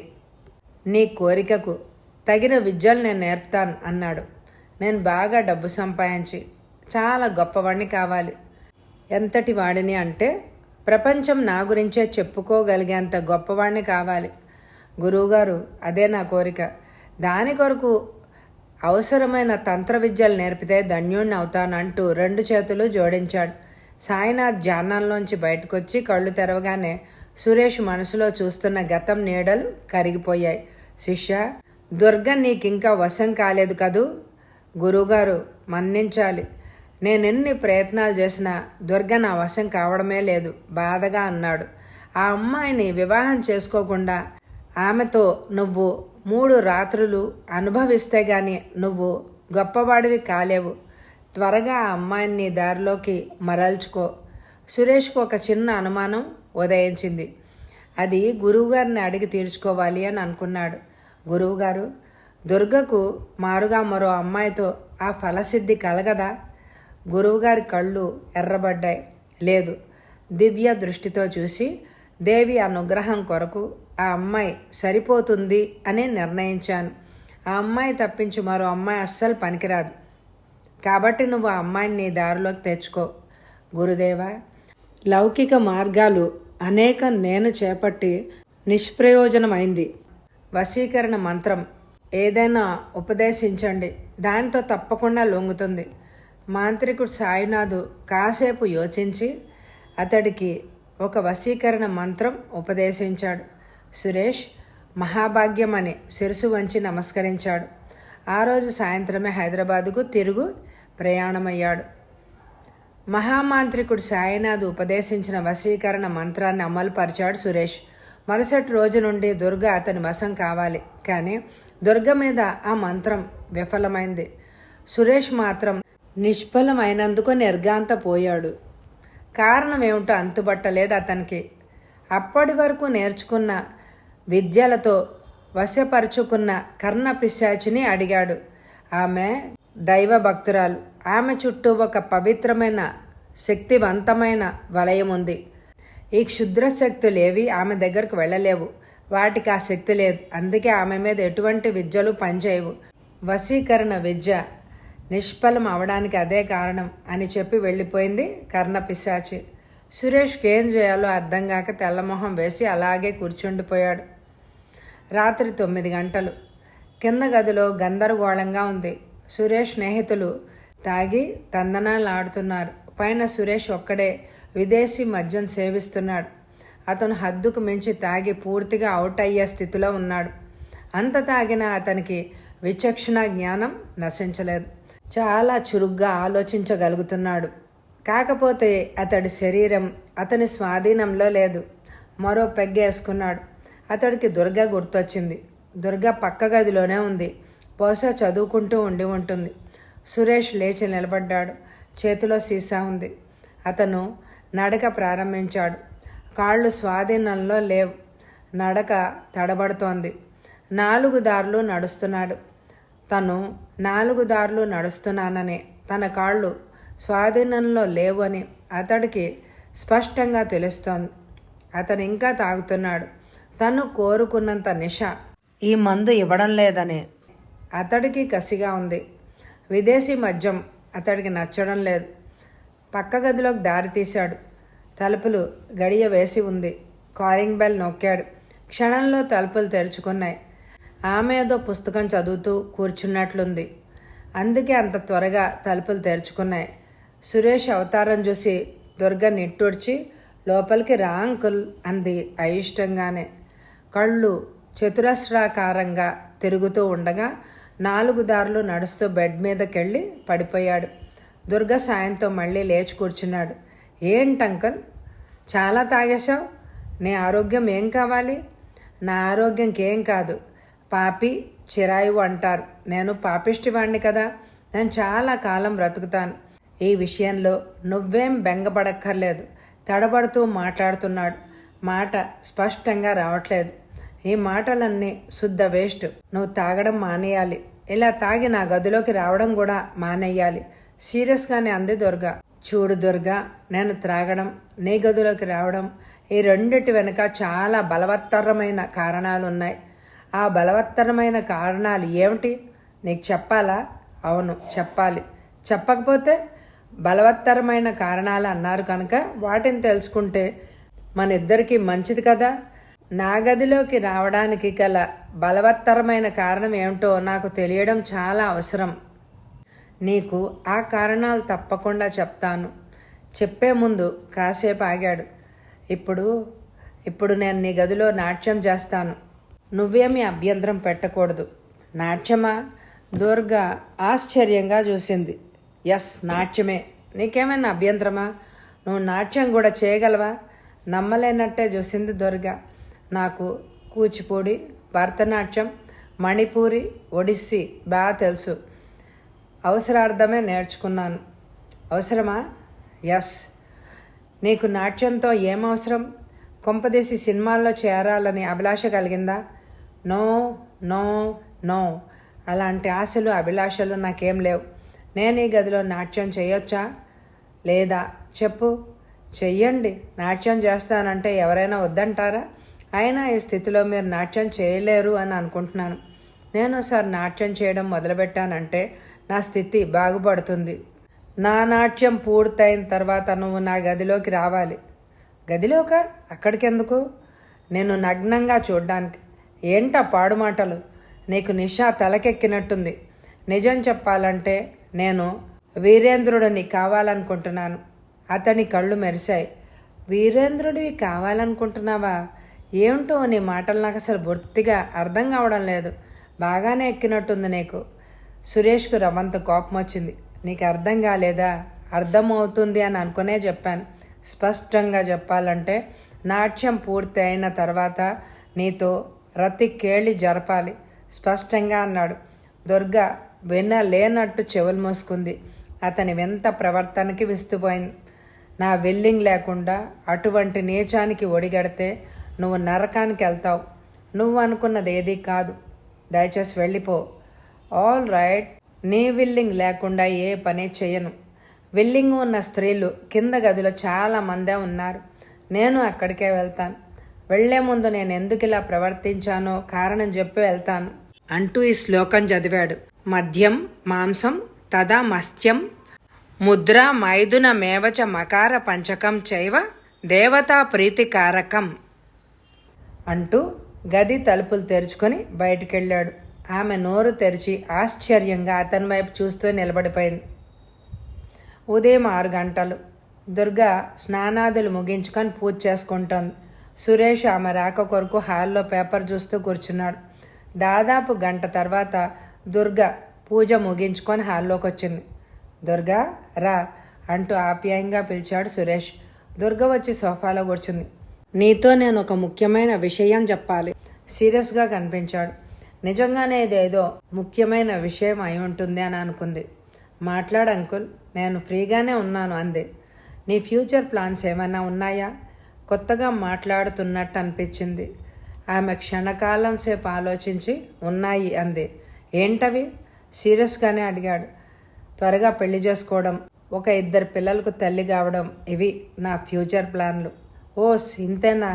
నేను అదే విషయం మాట్లాడాలి అని అనుకుంటున్నాను అని కాసేపు ఆగాడు. యాదగిరి గురించి నీ అభిప్రాయం ఏంటి? Very nice person. అతన్ని మన కులమే కావచ్చు. అతను నీ భర్త కావడం నీకు ఇష్టమేనా? దుర్గ తలెత్తి సురేష్ మొహంలోకి సూటిగా చూసింది. ఆమె మొహంలో ఏ భావం లేదు. తలొంచుకుని 2 నిమిషాలు ఆలోచించి ఆ తర్వాత నీ ఇష్టం అంకుల్ అంది. అలా కాదు, నీ ఇష్టాయిష్టాల విషయం నాకు కావాలి. నాకు ఇష్టమే కానీ నా కొరకు అతన్నే ఎందుకు ఎంచుకున్నారో తెలుసుకోవాలి అని అనుకుంటున్నాను. యాదగిరి మొదటి నుంచి నాకు బాగా తెలుసు. మంచి మనసున్నవాడు. ఎటువంటి చెడు అలవాట్లు లేవు. మన ఇంట్లో మనిషిగా మనవాడుగా నమ్మకంగా ఉంటాడు. అందుకే ఏ నిర్ణయానికి వచ్చాను. దుర్గ మౌనంగా విని ఏమీ వ్యాఖ్యానించలేదు. అప్పుడే యాదగిరి వచ్చాడు. రా కూర్చో అంటూ ఆహ్వానించాడు. అతను వచ్చి కూర్చున్నాడు. క్రితం రోజే అన్ని విషయాలు ఇద్దరు మాట్లాడుకున్నారు. దుర్గను చేసుకోవడానికి యాదగిరి తన సంసిద్ధతను తెలియజేశాడు. దుర్గ అతన్ని ఈవేళ కొత్త కోణంలోంచి పరిశీలించి చూసింది. తన భర్త హోదాలో ఎలా ఉంటాడా అని చూసింది. అతను ఆమెకి నచ్చాడు. యాదగిరి 5 అడుగుల 8 అంగుళాల పొడవు, చామన ఛాయ, ఎత్తుగా తగిన లావుతో నీట్గా డ్రెస్ చేసుకుని ఉంటాడు. డబ్బు గురించి తనకు ఎలాంటి బాధ లేదు. దాదాపు 25 లక్షల ఆస్తి సంపాదించారు నాన్నగారు. వివిధ రూపాల్లో ఉంది. దాన్ని సంరక్షించడమే కాదు, పెంచేటటువంటి శక్తి సామర్థ్యాలు యాదగిరికి ఉన్నాయి. అంతకన్నా తనకు కావాల్సిందేమీ లేదు. బ్రాహ్మణుల్ని పిలిచి ముహూర్తం నిర్ణయించుకున్నారు. పెళ్లి కొడుకు తరఫు వారు, పెళ్లి కూతురు తరఫు కానీ పెద్దలు ఎవ్వరూ లేరు. అంతా మిత్ర బృందమే. వారం రోజుల్లో పెళ్లి వైభవంగా జరిపించాడు సురేష్. పెళ్లి తర్వాత జరిగే శుభకార్యం శోభనం. ఆ రోజే నూతన దంపతులకు శోభనం. జీవితంలో అత్యంత మధురమైన ఘట్టాల్లో శోభనం ఒకటి. ఇది ఎందరికో ఆనందప్రాయమైతే కొందరికి విషాదాన్ని కూడా కలిగిస్తుంది. దానికి కారణాలు అనేకం. కొందరికి జెనెటికల్ డిఫెక్ట్స్ ఉంటాయి. ఈ జెనెటికల్ డిఫెక్ట్స్ స్త్రీలకు ఉండొచ్చు, పురుషులకు కూడా ఉండొచ్చు. డిఫెక్ట్స్ ఎవరికున్నా ఆ రాత్రి కాళరాత్రే అవుతుంది. మరికొందరికి సైకలాజికల్ డిఫెక్ట్స్ ఉంటాయి. ఈ డిఫెక్ట్స్ స్త్రీలకున్న, పురుషులకున్న ఆ నూతన దంపతులు ఆశాభంగాన్ని ఎదుర్కోక తప్పదు. తను స్త్రీని తృప్తిపరచలేనేమో అన్న అనుమానం ఉంటే చాలు, అతడు ఆ రాత్రి ఫెయిల్ అయ్యే అవకాశం ఉంది. కాకపోతే మరుసటి రోజు ప్రయత్నం ద్వారా అతను సక్సెస్ కావచ్చు. స్త్రీలలో కూడా కొందరికి జడత్వం ఉంటుంది. వాళ్ళు కూడా ఇలాంటిదే ఎదుర్కొంటారు. దుర్గలో శారీరకంగా, మానసికంగా ఏ లోపం లేదు. ఆమె పరిపూర్ణమైన స్త్రీ. యాదగిరిలో ఏదో లోపం ఉన్నట్టుంది. అతను ఎంత ప్రయత్నించినా ఆ రోజు సక్సెస్ కాలేకపోయాడు. దుర్గ ముందు సిగ్గుతో చచ్చిపోయాడు. ఆత్మహత్య చేసుకోవాలని మొదటిసారిగా అనిపించింది. అతను తలదించుకున్నాడు. ఆమె ఏమీ అనలేకపోయింది. తన ప్రయత్న లోపమేమీ లేకుండా అతడికి పూర్తిగా సహకరిస్తోంది. అయినా ఏమీ ప్రయోజనం కలగలేదు. పాపం. ఆ దంపతులు తెల్లవారులో నిద్ర లేకుండానే గడిపారు. బళ్ళున తెల్లారింది. దుర్గ పూజ ముగించుకొని గదిలోకి వచ్చింది. యాదగిరి తల పట్టుకొని కూర్చున్నాడు. ఆమె దగ్గరికి వెళ్ళి కూర్చుంది. యాదగిరికి బెరుగ్గా, భయంగా ఉంది. దుర్గ సన్నగా గొంతు సవరించుకొని ఏవండి అంది. యాదగిరి ఉలిక్కిపడి తల తిప్పి చూశాడు. ఏంటి? డాక్టర్ దగ్గరికి వెళ్దామా? వెళ్దాం. నేను కూడా అదే ఆలోచిస్తున్నాను. ఆ రోజే వారు డాక్టర్ని సంప్రదించారు. డాక్టర్ గారు అన్ని పరీక్షలు చేసి, చూడండి యాదగిరి గారు, మీకు శారీరకంగా ఎటువంటి లోపం కనిపించడం లేదు. సెక్స్కు కేంద్రం మనసు. మనసు మీద మీరు కంట్రోల్ ఉంచుకోవాలి. మానసికమైన ఇబ్బంది ఉంటే దాన్ని మీరు తొలగించుకుంటే మీరు తేలిగ్గా సుఖపడగలుగుతారు, సెక్స్లో పాల్గొంటారు అన్నాడు. డాక్టర్ గారు, నేను మానసికంగా ఎటువంటి బాధను అనుభవించడం లేదు. మరి ఎందుకు నాకు ఈ బాధ? మీరు ఇంతకుముందు ఎప్పుడైనా సెక్స్లో పాల్గొన్నారా? నో, లేదు. నాకు ఆ అవకాశం చిక్కలేదు. డాక్టర్ గారు, అతన్ని మరికొన్ని ప్రశ్నలు వేసి ప్రిస్క్రిప్షన్ రాసిచ్చి ఈ మందులు వాడండి. ఈ రాత్రికి తప్పకుండా ఫలితం కనిపిస్తుంది అన్నాడు. నూతన దంపతులిద్దరూ ప్రిస్క్రిప్షన్ తీసుకుని వెళ్ళిపోయారు. ఆ రోజు సాయంత్రమే అర్జెంట్ పని మీద యాదగిరిని బాంబే పంపించాడు సురేష్. రాత్రి 10 గంటలైంది. దుర్గ ఏదో పుస్తకం చదువుతూ కూర్చుంది. ఆమెకు తమ దాంపత్యం గురించి బెంగపట్టుకుంది. కాలింగ్ బెల్ మోగింది. ఆమె పుస్తకం మూసేసి ఒక్క అడుగులో తలుపు దగ్గరికి వెళ్ళింది. తన భర్త వచ్చాడేమో అనే ఊహలో ఉంది. తలుపులు తెరిచింది. ఎదురుగా సురేష్. అతడి చేతిలో విదేశీ మద్యం బాటిల్ ఉంది. ఆమె తలుపు దగ్గరే నుంచుని, ఏంటి అంకుల్ ఇలా వచ్చావే అని అడిగింది. సురేష్ చిన్నగా నిలబడలేకపోతున్నాడు. ఊగుతున్నాడు. దారికి అడ్డంగా నిలబడ్డావు, లోపలికి రానివ్వవా? ఇంటాక్సికేటెడ్ కండిషన్లో ఉండడం వల్ల మాట తడబడుతోంది. లోనికెందుకు? పద, నీ బెడ్రూమ్లో వదిలేసి వస్తాను అంది. సురేష్ చేయందించాడు. అతని చేతిని తన భుజం మీద వేసుకొని పడగదిలోకి తీసుకెళ్ళింది. తన పడగదిలోకి వెళ్ళిన తర్వాత సురేష్ వెనక్కి తిరిగి తలుపులు మూసి బోల్ట్ వేశాడు. అంకుల్, ఏంటిది? తలుపులు తెరువు, గట్టిగానే అరిచింది. అరే, ఎందుకలా భయపడతావు? నువ్విలారా అంటూ బెడ్ దగ్గరకు తీసుకెళ్ళాడు. దుర్గ భయపడుతూనే బెడ్ దగ్గరకు వచ్చింది. నిన్నేం చేయను, రాత్రి ఏం జరిగిందో నాకు పూసగుచ్చినట్టు చెప్పాలి. ఆమె కోపం వచ్చింది. ఏం జరుగుతుంది? అందరి పడగదుల్లో ఏం జరుగుతుందో అదే జరుగుతుంది. అది అడగవలసిన విషయమేనా? చీదరించుకుంది. నో నో నో, అందరి పడగదుల్లో జరిగినట్టు జరిగితే నిన్ను అలా అడగవలసిన అవసరం ఉండదు. మీ గదిలో కొద్దిగా నూతనత్వం ఉంది. అదే నేను తెలుసుకోవాలి అని అనుకుంటున్నాను. కమాన్, చెప్పు, నేను చస్తే చెప్పను అంటూ లేచిపోబోయింది. సురేష్ నవ్వాడు. చూడు దుర్గా, నువ్వు చెప్పక్కర్లేదు. ఏం జరిగిందో నేను చెప్తాను, నువ్వు విను. విని నిజమో కాదో చెప్పు. దుర్గ తల వంచుకుంది. అతను జరిగింది జరిగినట్టు చెప్పసాగాడు. దుర్గా నిర్ఘాంతపోయి చూసింది. ఛీ, దుర్మార్గుడా, అలా చూడ్డానికి నీకు సిగ్గు వేయలేదు? నువ్వు అసలు మనిషివి కాదు. కోపంతో ఊగిపోయింది. దుర్గా, నీకు ఇంకొక విషయం చెప్పనా? అతను నిన్ను ఈ జన్మలో సుఖపెట్టలేడు. అతను మగవాడు కాడు. వికటాట్టహాసం చేశాడు. దుర్గా అవమాన భారంతో ఏడుస్తూ కూర్చుంది. అంచేత నీకు మగ దిక్కుని నేనే. రా. దుర్గన్ మంచం మీదకి లాగాడు. ఛీ, దుర్మార్గుడా, వదిలేయ్ అంటూ గింజుకుంది. సురేషు ఆమెను బలాత్కరించబోయాడు, కానీ లాభం లేకపోయింది. ఆమె మీద పడి మానభంగం చేయడానికి ప్రయత్నించాడు, కానీ అతను ఆ పని చేయలేకపోయాడు. ఆమె తప్పించుకుని ఆ గదిలోంచి బయటపడి బోల్ట్ వేసేసింది. ఆ రాత్రి అతను మళ్ళీ తన గదిలోంచి బయటికి వెళ్ళలేకపోయాడు. ఉదయం 9 గంటలకు బాంబే నుండి ఫ్లైట్లో ఇంటికొచ్చాడు యాదగిరి. స్నానాదులు ముగించుకొని దుర్గ పడగదిలోకి వచ్చాడు. యాదగిరిని చూడగానే ఆమెకి దుఃఖం ఆగలేదు. ఆగి ఆగి అగ్నిపర్వతం బద్దలై లావా బయటకు వచ్చినట్టు ఆమె అతడి మీద పడి బోరున ఏడ్చేసింది. యాదగిరి ఆమెని పొదివి పట్టుకున్నాడు. జరిగిందేమిటో తెలియక కంగారుగా, భయం అంతకన్నా అనిపించాయి. దుర్గా, ఏమైంది? ఎందుకు ఏడుస్తున్నావు? అదే కంగారుతో అడిగాడు. ఆమె దుఃఖం మరింత ఎక్కువై అలా ఏడుస్తోంది. కాసేపు ఆమెను అలా ఏడవనిచ్చాడు. దుఃఖం పూర్తయిన తర్వాత స్థిమితంగా కూర్చుంది. ఆమె కళ్ళు చింత నిప్పుల్లా ఎర్రగా ఉన్నాయి. యాదగిరి మళ్ళీ అడిగాడు, ఎందుకు ఏడుస్తున్నావు? దానికి సమాధానంగా, ఏమండి, మనం ఈ ఇంట్లోంచి వెళ్ళిపోదామండి అంది. ఏమైంది? ఎందుకు ఏడుస్తున్నావు అని అడిగితే ఇంట్లోంచి వెళ్ళిపోదామంటావేంటి అని రెట్టించాడు. అంకుల్ రాత్రి నన్ను బలాత్కారం చేయబోయాడు. ఎలాగో తప్పించుకొని బయటపడ్డాను.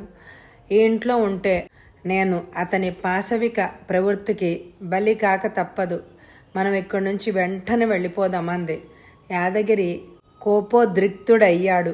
ఇంత మదాంధుడ ఎందుకు ప్రవర్తిస్తున్నాడో నాకు అర్థం కాలేదు. మేనకోడలు, పైగా స్నేహితుడి భార్య అనే ఇంగితం కూడా లేదా అతడికి? ఇటువంటి కుచ్చితుడిని ఇంట్లో ఉండడం మంచిది కాదు. పద వెళ్దాం. దుర్గ తన సామానంతా సర్దుకుంది. సురేష్ వచ్చి రాత్రి ఏదో తాగిన మైకంలో తాను ఎలా చేశానని క్షమించమని కోరాడు. వాళ్ళు ససేమేరా ఆ ఇంట్లో ఉండడానికి ఒప్పుకోలేదు. ఆల్ రైట్, మీకు ఇంట్లో ఉండడం అంత కష్టంగా ఉంటే వెళ్ళిపోండి, కానీ సురేష్ని మరవకండి అన్నాడు. వారు మాట్లాడకుండా తట్టా బుట్టా సర్దుకొని యాదగిరి సొంత ఇంటికి వెళ్ళిపోయారు. 3 గదుల చిన్న ఇల్లది. అచ్చం బ్రహ్మచారి ఇల్లులాగానే ఉంది. అంతా దుమ్ముగా ఉంది. ఇంట్లో 2-3 మామూలు ఫోల్డ్ మంచాలు ఉన్నాయి. కొన్ని స్టీల్ కంచాలు, కిరసనాయిల్ స్టవ్, గోడలకు ప్రకృతి చిత్రాల పోస్టర్లు అందంగానే ఉన్నాయి. సూట్ కేసులు పక్కన పెట్టి పునరుద్ధరణ కార్యక్రమాన్ని చేపట్టారు వాళ్ళిద్దరూ. బండలు కడగాల్సి వచ్చింది. ఇంట్లో ట్యాప్ లేదు. 100 గజాల దూరంలో గవర్నమెంట్ వారి బోరింగ్ ఉంది. నీళ్లు అక్కడి నుంచి తెచ్చుకోవాలి. ఇద్దరూ కలిసి బోరింగ్ నుంచి నీళ్లు తెచ్చి ఇల్లంతా కడిగి శుభ్రం చేసుకున్నారు. మొత్తానికి ఇల్లు నీట్గా తయారైంది. యాదగిరి బజార్కి వెళ్ళి వంట సరుకులు తెచ్చాడు. దుర్గకు వంటలో సాయం చేశాడు యాదగిరి. మొత్తానికి ఇద్దరూ కలిసి చక్కని భోజనం సిద్ధం చేసుకున్నారు. అందరి నూతన దంపతుల్లాగే వాళ్ళు కూడా సూర్యాస్తమయం ఎప్పుడవుతుందా అని ఎదురు చూడసాగారు. వాళ్ళు ఎదురు చూసిన సూర్యాస్తమయం అయింది. దురదృష్టవశాత్తు ఆ దంపతులకు మళ్ళీ ఆ రాత్రి కూడా కాళరాత్రి అయింది. ఎందుకో యాదగిరి తన కార్యక్రమంలో విజయం సాధించలేకపోతున్నాడు. ఏవండి, మీరేమీ అనుకోనంటే ఓ మాట అడుగుతాను అంది అతని మొహంలోకి చూస్తూ. అడుగు అన్నాడు నిర్లిప్తంగా. వైద్యపరంగా ప్రయత్నించాం, ఏమీ ఫలితం కనిపించలేదు. తీర్థయాత్రలకు వెళ్ళి పుణ్యక్షేత్రాలను సాధువులను దర్శిద్దామండి, ఏమైనా ఫలితం కనిపించవచ్చు అంది. దుర్గ చెప్పిన సూచన అతనికి నచ్చింది. అతను తన సమ్మతిని ఆమెకు తెలిపాడు. మర్నాడు దుర్గ బ్యాంకుకి వెళ్ళి 25,000 డ్రా చేసింది. కొంత క్యాష్, మిగతాది ట్రావెలర్స్ చెక్ రూపంలో. ఆ రోజే వారి ప్రయాణం మొదలైంది. ఋషికేశ్ సమీపంలో భవతారిణి అనే సన్యాసిని కలుసుకున్నారు. ఆమె ధ్యానంలో నిమగ్నమైంది.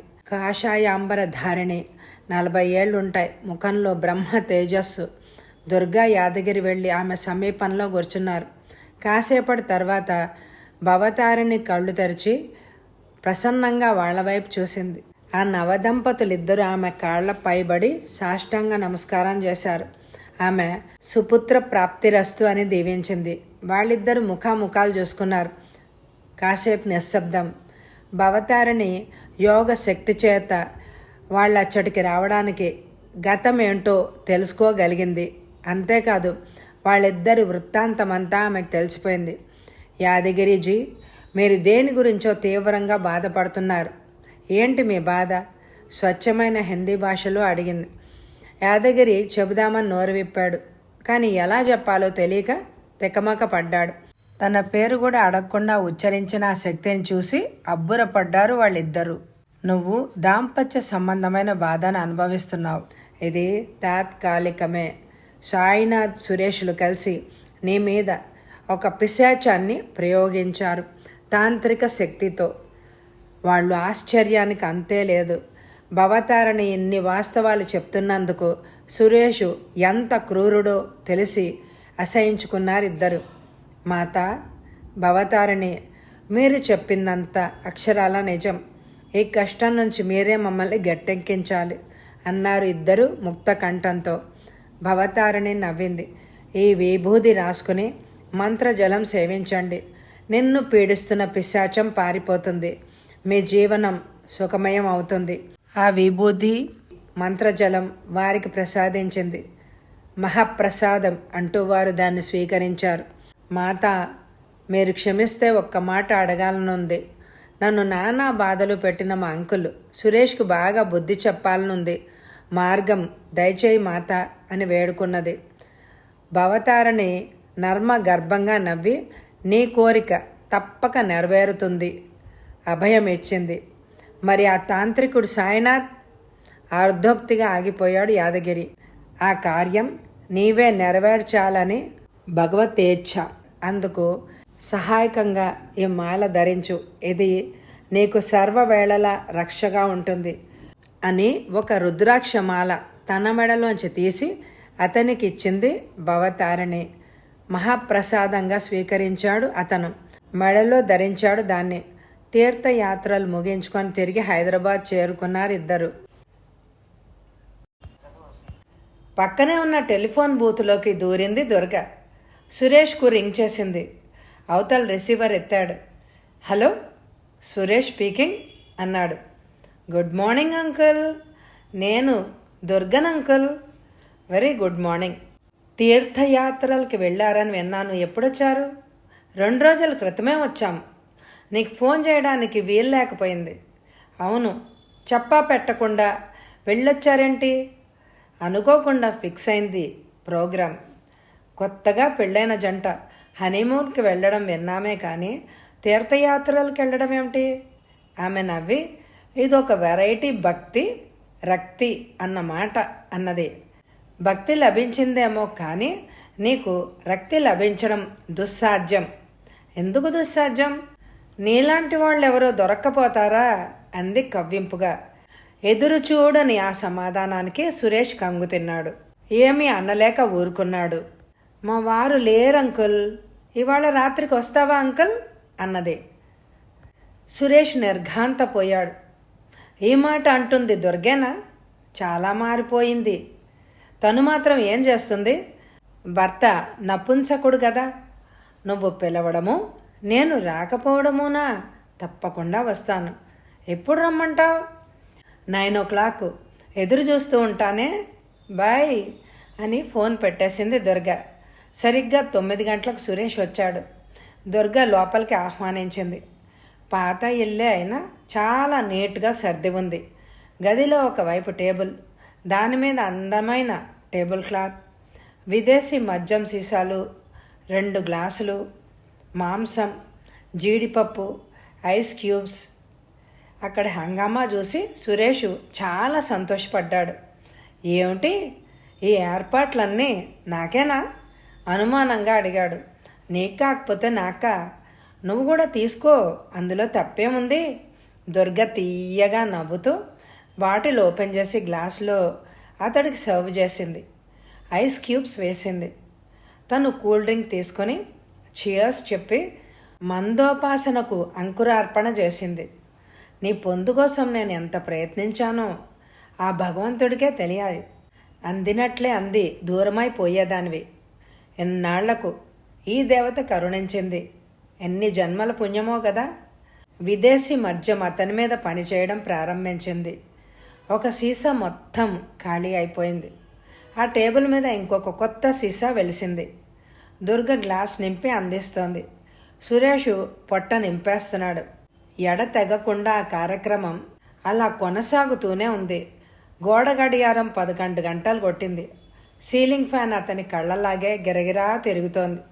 దుర్గ జడలోని మల్లెపూల గుబాళింపు అతన్ని ఉక్కిరి బిక్కిరి చేస్తోంది. దుర్గా, ఇక చాలు, బెడ్రూమ్లోకి వెళ్దాం. మాట తడబడుతోంది. ఈ ఒక్క సీసా కానివ్వండి, వెళ్దాం అంది. దుర్గ మాటను తీసి పారవేసే శక్తి ప్రస్తుతానికి అతనికి లేదు. దుర్గ టేప్ రికార్డర్ బటన్ నొక్కింది. అంకుల్, నీ గురించి నాకు ఒక చిన్న డౌటు చాలా కాలంగా ఉంది. అది తీర్చుకుందామని ఎప్పటి నుంచో అనుకుంటున్నాను, కానీ ఎన్నాళ్ళకు కానీ అవకాశం రాలేదు. అడుగు, చెప్తాను అన్నాడు. 5 ఏళ్ల క్రితం నువ్వు చాలా పూర్వి కదా. ఒక్క మాటలో చెప్పాలంటే తినడానికి 2 పూటల సరిగ్గా భోజనం కూడా లభించేది కాదు. అంత పావర్టీలో నుంచి ఏదో అద్భుతం జరిగినట్టు ఇంత పెద్ద ఫర్నిచర్ షాపు ఎలా పెట్టగలిగావు? ఇంత బ్యాంక్ బ్యాలెన్సు ఎలా సాధ్యమైంది నీకు? ఆసక్తి గల విద్యార్థినిలాగా ప్రశ్నించింది. చస్సుమంటూ శబ్దం. చెయ్యి తగిలి గాజు గ్లాస్ కింద పడింది. దాంతోపాటు మద్యం కూడా ఒలికింది. ఐఎమ్ సారీ, చెయ్యి తగిలింది. నెవర్ మైండ్ అంటూ ఇంకో గ్లాసులో మళ్ళీ మద్యం నింపింది. సురేషు ఇంకోసారి సిప్ చేశాడు. దుర్గ విషయాన్ని మళ్ళీ గుర్తు చేసింది. అదా అంటూ పెద్దగా నవ్వాడతను. ఏం లేదు, వెరీ సింపుల్. కర్ణపిశాచి ఉంది కదా అంటూ ఆగాడు. కర్ణపిశాచి అంటే ఏంటో దుర్గకు అర్థం కాలేదు. కానీ అదంటే ఏంటి అని ప్రశ్నిస్తే ఏది చెప్పకుండా దాటేస్తాడేమోనని భయం కొద్దీ ఉంది అంది. నాకు వశమయ్యాక మొదటి రోజు పిలిస్తే అక్కడ విశేషాలు, ఎక్కడ విశేషాలు, ఆ రహస్యాలు, ఈ రహస్యాలు చెప్తాను అంది. అవన్నీ ఏమీ వద్దు, ఈ చుట్టుపట్ల ఏమైనా నిధి నిక్షేపాలు ఉంటే చెప్పు అని అడిగాను. ఓ అన్నది కర్ణపిశాచి. నేషనల్ హైవే 9లో 65వ మైలురాయికి ఉత్తర దిక్కున సరిగ్గా 200 మీటర్ల దూరంలో ఒక పాడుబడిన దెబ్బ ఉంది. ఆ దెబ్బను 5 మీటర్ల లోతు తవ్వించు. అక్కడ నీకు 2 లంకె బిందెలు దొరుకుతాయి. ఆ 2 బిందెల నిండా నైజాం కాలం నాటి బంగారు నాణ్యాలు దొరుకుతాయి అని చెప్పింది. అంతే. ఓ ఆటో అద్దెకు తీసుకుని 2 కూలి వాళ్ళని తీసుకెళ్ళి అక్కడ తవ్వించాను. కర్ణపిశాచి చెప్పినట్టుగా 2 లంకె బిందెలు, వాటి నిండా బంగారపు నాణ్యాలు దొరికాయి. ఆ తర్వాత నేను లక్షాధికారిని అవ్వడం, ఫర్నిచర్ షాప్ పెట్టడం జరిగింది అని చెప్పి మరో పెగ్గు పుచ్చుకున్నాడు. అబ్బే, గమ్మత్తుగా ఉంది. మరి నువ్వు మొసళ్ళ కొలనులో ఈదడం, నీకు తెలియని గేయాలు చదవడం, ఇవన్నీ ఎలా సాధ్యమయ్యాయి? చెప్పాను గదా, ఇవన్నీ క్షుద్ర శక్తుల సహాయంతో చేసినవే. అంతా మా గురువుగారి దయ. ఆయన ఎవరు? ఆసక్తి కనిపించకుండా అడిగింది. ఆయన సాయినాథ్ అంటూ ఇంకా ఏదో చెప్పబోయాడు. అంతే. ఆ తర్వాత అతడు మాట్లాడలేకపోయాడు. అతడి నోరు మూతపడిపోయింది. కుర్చీలోంచి దబీమని కింద పడిపోయాడు. దుర్గ స్పృహ లేకుండా పడున్న సురేష్ను ఆటోవాడి సహాయంతో లేపి ఉస్మానియా జనరల్ హాస్పిటల్కు తరలించింది. Special ward. డాక్టర్ గారు పరీక్షించి కేస్ షీట్ మీద ట్రీట్మెంట్ రాసి వెళ్ళిపోయారు. నర్సు వచ్చి సెలైన్ ఎక్కించింది. సెలైన్ నెమ్మదిగా అతని రక్తంలో కలిసిపోతోంది. సురేష్ స్పృహలేని స్థితిలో ఉన్నాడు. నర్సు ఎక్కడికో వెళ్ళింది. దుర్గ కూడా పక్కనే ఉన్న బాత్రూంలోకి వెళ్ళింది. 5 నిమిషాలు గడిచాయి. దుర్గ బాత్రూంలో నుంచి స్పెషల్ వార్డులోకి వచ్చింది. అంతే, అక్కడ దృశ్యాన్ని చూసి కెవ్వుమని కేక వేసింది. ఆ కేకతో దిక్కులు పిక్కటిల్లాయి. డాక్టర్లు, నర్సులు, వార్డు బాయ్లు ఆ కేక విని గబగబా అక్కడికి పరిగెత్తుకొచ్చాడు. అక్కడ దృశ్యాన్ని చూసి వారికి కూడా ఒళ్ళు గగురు పొడిచింది. భయపడిపోయారు.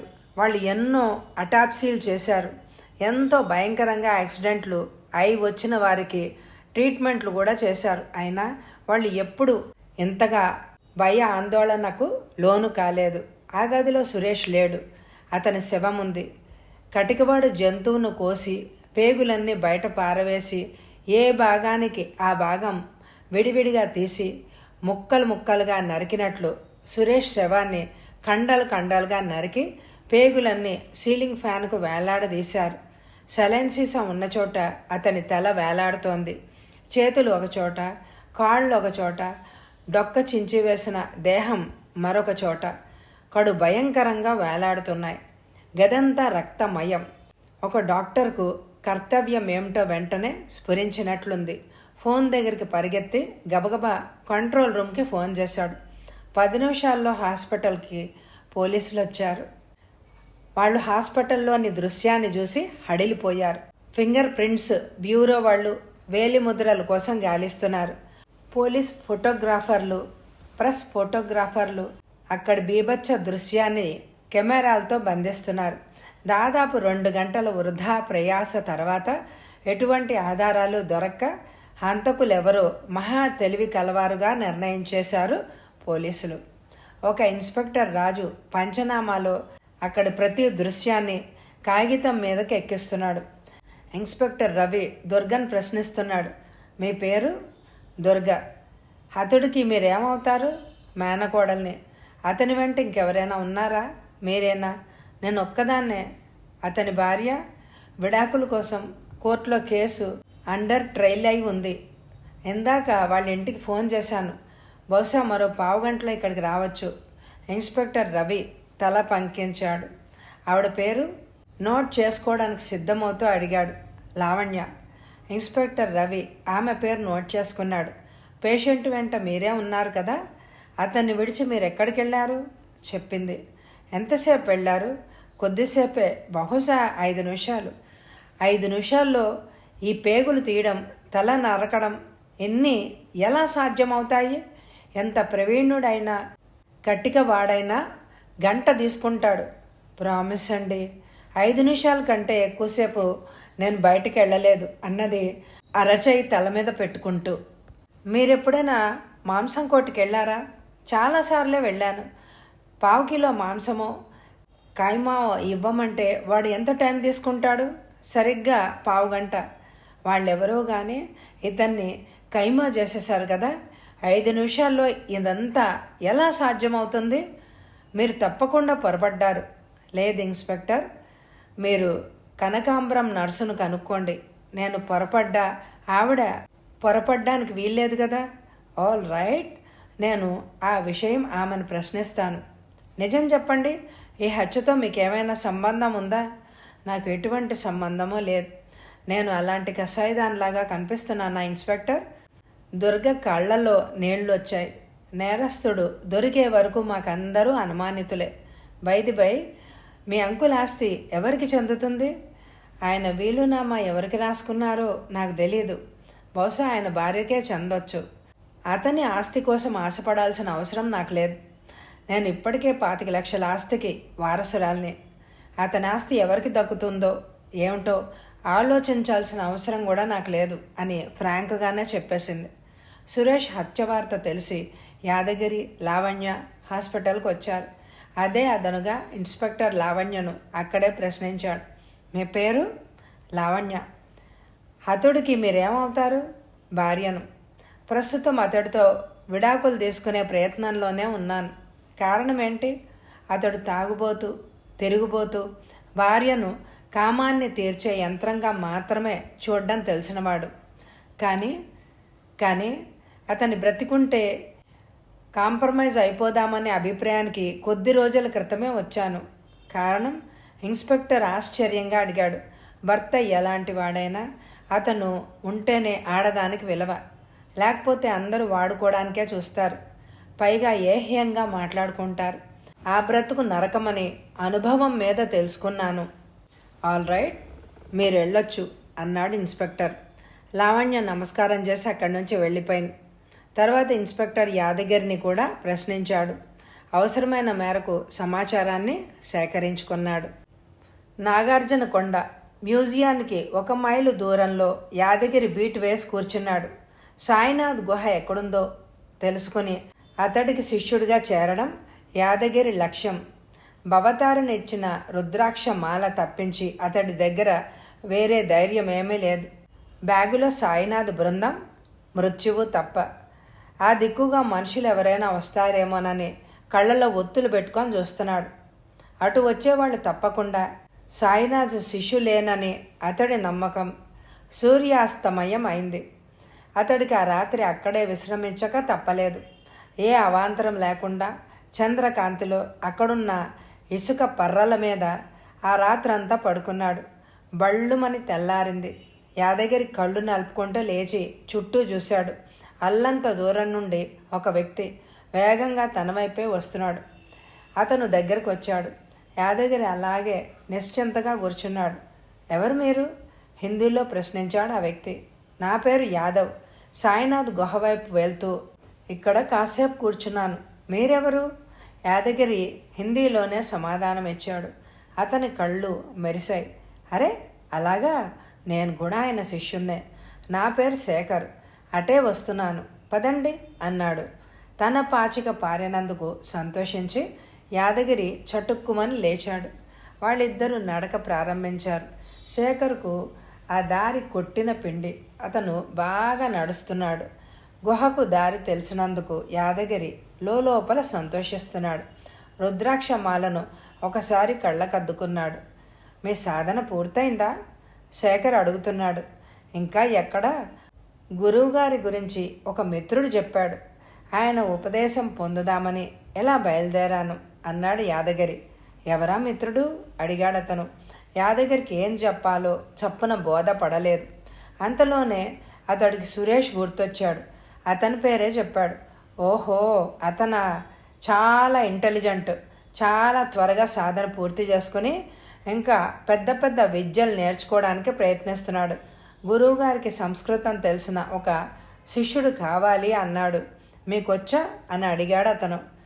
వచ్చు అన్నాడు ఏదో ఆలోచిస్తూ. అలా మాట్లాడుకుంటూ ఒక పావుగంటలో వాళ్ళు గుహను చేరగలిగారు. తీరిగ్గా కూర్చున్న మాంత్రికుడు సాయినాథ్ దగ్గరికి వెళ్ళి సాష్టాంగ నమస్కారం చేశాడు. సాయినాథ్ యాదగిరిని కొత్తగా చూస్తూ, శేఖర్, ఇతనెవరు అని ప్రశ్నించాడు. యాదగిరి మళ్ళీ చటుక్కున సాష్టాంగ నమస్కారం చేసి, అయ్యా, నేనొక సంస్కృత పండితుణ్ణి. సురేషు నా మిత్రుడు. మీ శిష్య పరమాణువులలో నేను చేరడానికి సంకల్పించి ఇటు వచ్చాను అన్నాడు. మీరు సంస్కృత పండితులా? సాయినాథ్ ముఖం ఆనందంతో వెలిగిపోయింది. అతడికి సంస్కృత పండితుని అవసరం చాలా ఉంది. సాయినాథ్ దగ్గర మంత్రతంత్రాలకు సంబంధించిన బోలెడన్ని సంస్కృత గ్రంథాలు ఉన్నాయి. వాటిని అధ్యయనం చేసి కొత్త విద్యలు సాధన చెయ్యాలని అతడి ప్రగాఢమైన కోరిక. వీటిని అధ్యయనం చేయడానికి అతడికి నమ్మకస్తుడైన కొంతమంది సంస్కృత పండితులు కావాలి. అందుకే సాయినాథ్ అతడిని ఆదరించాడు. సాయినాథ్ అతడిని గుహలోనే ఉన్న గ్రంథాలయంలోకి తీసుకెళ్ళాడు. అందులో సుమారు 200-300 సంస్కృత తాళపత్ర గ్రంథాలు ఉన్నాయి. చూడండి యాదవ్ గారు, ఈ గ్రంథాలన్నిటిలోని ఏదో ఒక గ్రంథంలో మృత్యువును జయించే తాంత్రిక విద్య ఉందనే విషయాన్ని కర్ణప్రసాద్జీ చెప్పగలుగుతోంది. ఆ గ్రంథం ఏమిటో, ఎక్కడుందో చెప్పలేకపోతోంది.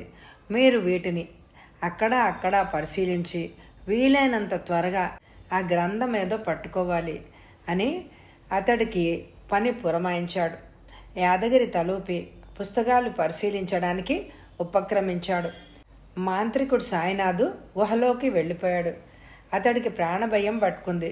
సురేష్ పోవడానికి ముందు రోజు జరిగిన సంఘటన గుర్తొచ్చింది అతనికి. ఆ రోజు సురేష్ తాగిన మైకంలో తన గురించి దుర్గకు చెప్తున్నాడు. అదే సమయంలో తను గుహలో పిశాచాల ఆక్రందన, గుహ దద్దరిల్లేటట్టు హాహాకారాలు చేస్తున్నాయి అవి.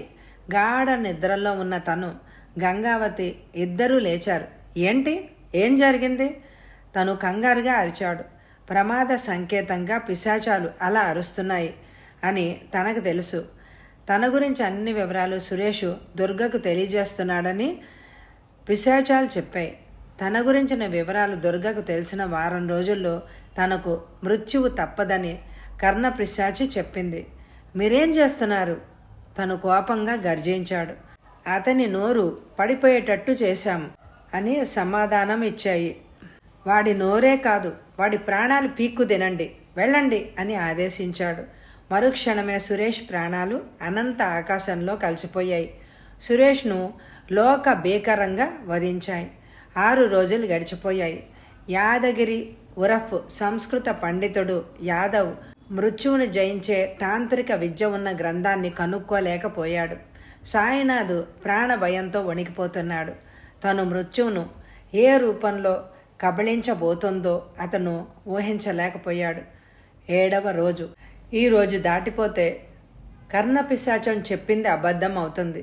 తన ప్రాణానికి ఎటువంటి డోకా ఉండదు. మృత్యు భయంతో ఆ రోజంతా అతను దేవీ పూజలో నిమగ్నుడయ్యాడు. సాయంత్రం 6 గంటలు. సూర్యాస్తమయం అయింది. యాదగిరి తాంత్రిక గుహలకు 2 మైళ్ళ దూరంలో ఒక పెద్ద మర్రి చెట్టు ఎక్కి గుహల వైపు, గడియారం వైపు చూస్తూ కూర్చున్నాడు.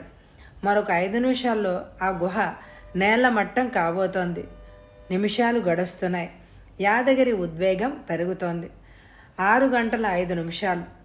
2 మైళ్ళ దూరంలో ఉన్న యాదగిరికి బూన బోంతరాళ్ళు దద్దరిల్లేటట్టు భయంకరమైన శబ్దం వినవచ్చి గుహ శిథిలాలు చల్లా చెదురుగా పడిపోతున్న దృశ్యం కనిపిస్తోంది.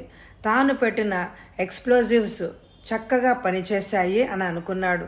గుహ నేలమట్టమైంది. గుహతో పాటు సాయినాథ్, గంగావతి, అతని శిష్యులు నేలమట్టమయ్యారు.